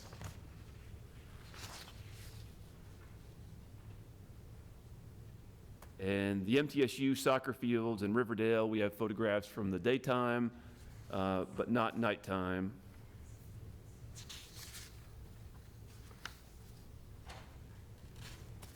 So what we have proposed to do is, you'll notice in the version 6 of the draft ordinance that I've placed in front of you. There are a lot of versions even before it gets to Planning Commission. So what's in red is the language that we are proposing to help address some of the concerns of the Planning Commission. And I'll just read it. Light fixtures for recreation fields shall comply with all applicable lighting requirements listed in this article, except for any conflicting regulation regarding fixture height. Additionally, light fixtures for a recreation field shall be designed so that the light emitted is directed downward towards the fields themselves and not outward. Such light fixtures shall be designed to minimize glare and light spillover onto adjacent properties and public rights-of-way. Evidence of compliance with these and all applicable lighting standards shall be submitted for review during the site plan review process. Additional standards may be required by the Planning Commission and/or the Planning Director during the site plan review process and/or by the Board of Zoning Appeals during the special use permit process, if applicable, to minimize glare and light spillover onto adjacent properties and public rights-of-way, including but not limited to additional shielding, bulb type, or other types of modern technology used for this purpose. So that's just kind of a starting point for language that we propose to ensure that these lights are designed to have minimal impact and minimal spillover. The proposed setbacks, those remain the same from what we proposed earlier. So and the proposed heights. So I'll be happy to answer any questions. Mr. Huddleston and Mr. Mcknight are here as well. And obviously the floodplain ordinance amendments, I watched the video, and thanks to Margaret Ann for taking care of the presentation on the second while we were at a conference. And it sounded like the floodplain ordinance amendments, those were generally received favorably by the Planning Commission, so I won't say anything other than to say that the proposed language came from the state's floodplain management coordinator. That was language that she recommended that we use. And so if you have any questions about the floodplain management ordinance amendments, myself and Mr. Huddleston are available to answer those questions. To make sure I'm understanding, I think the two things that we talked about that day was the spillover, basically we'll call it, and then the height going to 100 feet. I'm presuming that we left the 100 feet in there. The 100 feet tall, as long as you're 300 feet away, was kind of the combination, kind of similar to this accessory structure thing. We left that in there because what's in red up here would then also apply to the 100 feet tall, foot tall light. So it still, even though it might be higher, it has to be down with very little spillover. Right. Those standards that I read a moment ago would apply to whether the fixtures are for recreation fields are 65 feet, 80 feet, or 100 feet. I'm going to ask a question that just requires a yes or no answer, Sam. And if you don't mind helping me on this, I'm going to try to ask this in a way where it's just yes or no, and let's just leave it at that. Do you know of any particular project that might be coming that would be inhibited by a change of that 300-foot distance to, let's just say, 500 feet? All right. I mean, I think we hope that technology will, over time even, or as we've already seen, help solve this issue. And I think the way they've got the verbiage in here versus what I was trying to say, use a certain light fixture, well, that's going to change tomorrow. Yeah, I think the verbiage gives the city where you're not stuck in a hole based upon a particular light fixture. And again, I think as technology changes, that light spillover is going to be next to nothing. So I'm comfortable with this. I get it if I backed up to what is eventually going to be Legacy Fields, but you would hope that the technology piece would be there with respects to the fixtures that they would utilize. I have a question that may be more sports related than this, but all these soccer fields and track fields and stuff like that, they need down facing lights because you're not going to have as many balls going way up in the air. But if you're playing baseball or football, the light may have to go across to track the ball across the field. I mean, you don't want some kid losing a ball in a 80-foot light and then just hit him straight smack in the head. So is the light, the facing of the lights a sport-specific issue? It's a good question, I don't know. So baseball fields might have to be. Baseball or football different fields may have to come than across soccer and down. Across or whatever. Like MTSU Soccer has. players I think when I was- lighting at their stadium, I think, don't they? Yeah, but their stadium lights are a lot higher than 100 foot. I mean, if you're 400 foot up in the air, it can be directionally down because your sprawl's gonna be bigger. Interestingly, I wonder if you could put them low and shine them high, Yeah, you know, up, and it would not spill that way. over sideways, but it would still catch the ball up in the air. You know, you might be able to put them 5 feet off the ground and point them up and get it on. We should patent that. That's a good idea. Always thinking. So do we need to ask that question before we approve this, guys? I mean, I don't, because I know the intent of where this is going. Right. Yeah, I agree with the intent, but we don't wanna cut off our nose to spite our face. Right. yeah, but, okay, let's think about this. So, if we have directional lights, right? We're not gonna face the light, even if it faces out, it's fine, because it's going in the direction Right. of the field. We're worried about the spillover going off the back of the Yeah, field. but you're Not gonna have necessarily. lights on the other side facing this way. Yeah, so Yeah. if you've got a football But I field, think- that's 50 I yards don't width. think they were facing down. If you look at those lights, I don't think they were facing directly down. I think they still had some that were, am I wrong, or? Well, here's the deal. Here's what I would say is maybe the way that the verbiage is written, because really it says, what we would be voting on says the light fixtures will be designed so that the light emitted is directed downward toward the fields themselves and not outward. So. So however they did it. That would, and it says to not have the glare and all that kind of stuff, but it does have a review process.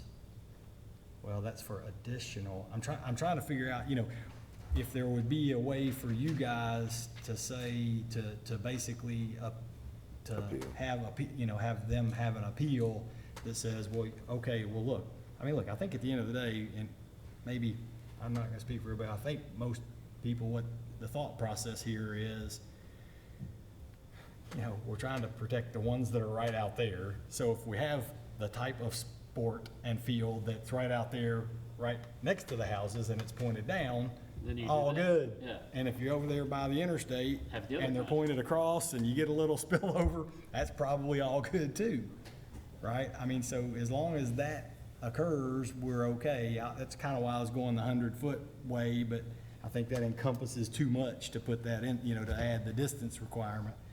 But And I think we could what if- address that at site plan also, Right. yeah.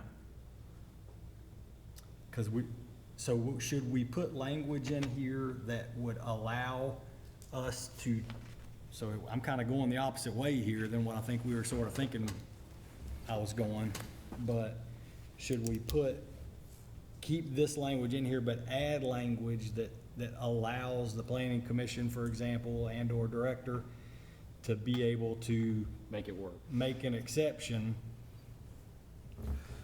to the downward piece if it's, Well, we do have, so, you know, there is language in this amendment that says that they must comply with our other lighting standards, and one of the other lighting standards is that they cannot be, that they have to be shielded to be, that light isn't emitted beyond a 35-degree angle. And so, when we start getting into making those exceptions, it may interfere with compliance with other standards in that section of the zoning ordinance. I'm trying to think of, you know, if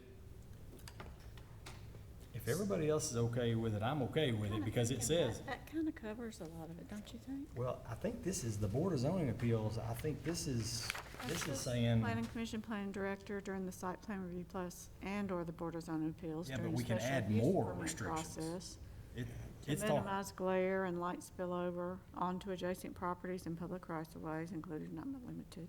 I know, but that's given us the chance to add more restrictions than the downward facing and no spillover. What I'm kind of saying is if there are areas for us to be able to expand or reduce the restrictions, should we have that language? You see what I'm saying? In case you need something that's not downward facing and it's in a spot that outward facing is perfectly okay. Does that make sense?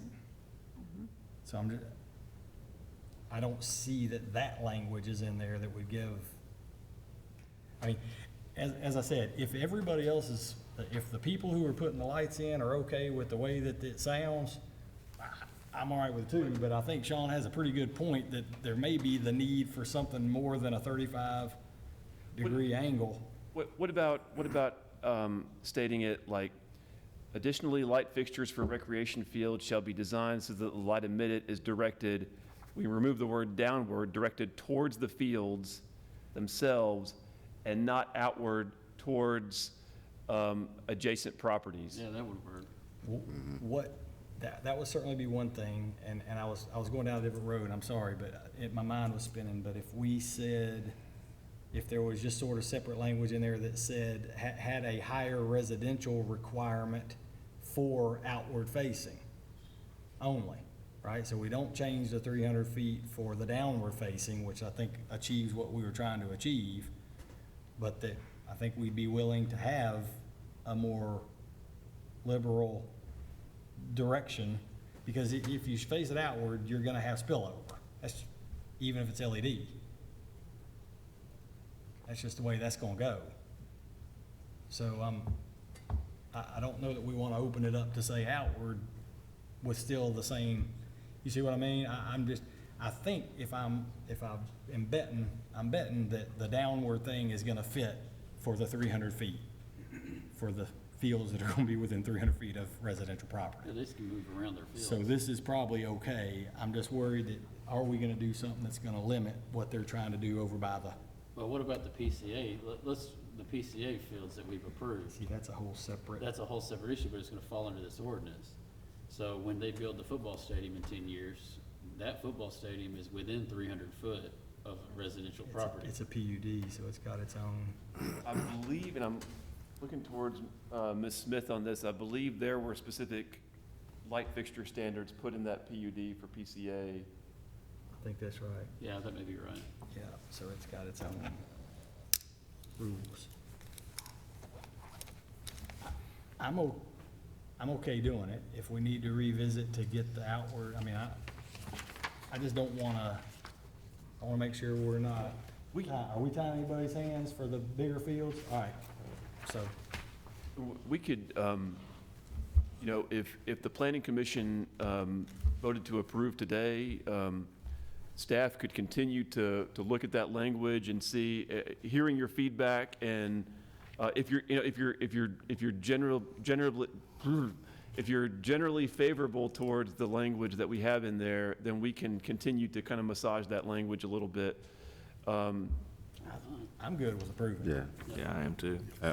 I'm good with approving it like it is, and they can come back to us if they need It'll some be kind of just difference. like Yeah. our other- Yeah. It's a constant, Yeah, Yeah, yeah. we we just want to make it better all the time. That's- yeah. We could reach out to the developer and just show this language to them and see if they have any issue with that language.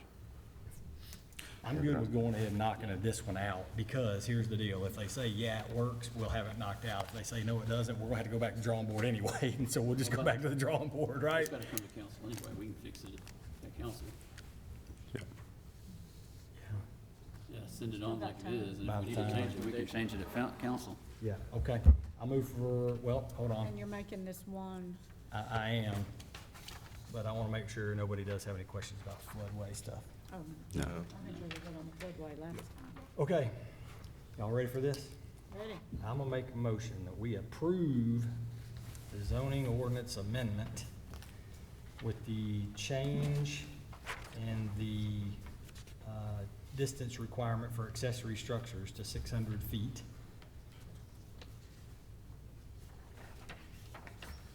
And the additional language proposed by staff for the lighting fixtures. Yes. Oh, yeah, and the change that's included in this, what we're looking at, yes. Second. Motion and a second. All in favor, please state aye. Aye. Any opposed? Okay. Motion carries. Thank you all for the discussion on that. I think it was really beneficial. Lots of good work. We appreciate it. All right. Good work by the birthday boy out there. Happy birthday, Mr. Aguirre. And I know by everybody on the staff, but certainly appreciate all the extra visuals that we had for this. And if there is not any other business today, I think we stand adjourned. Thank you very much.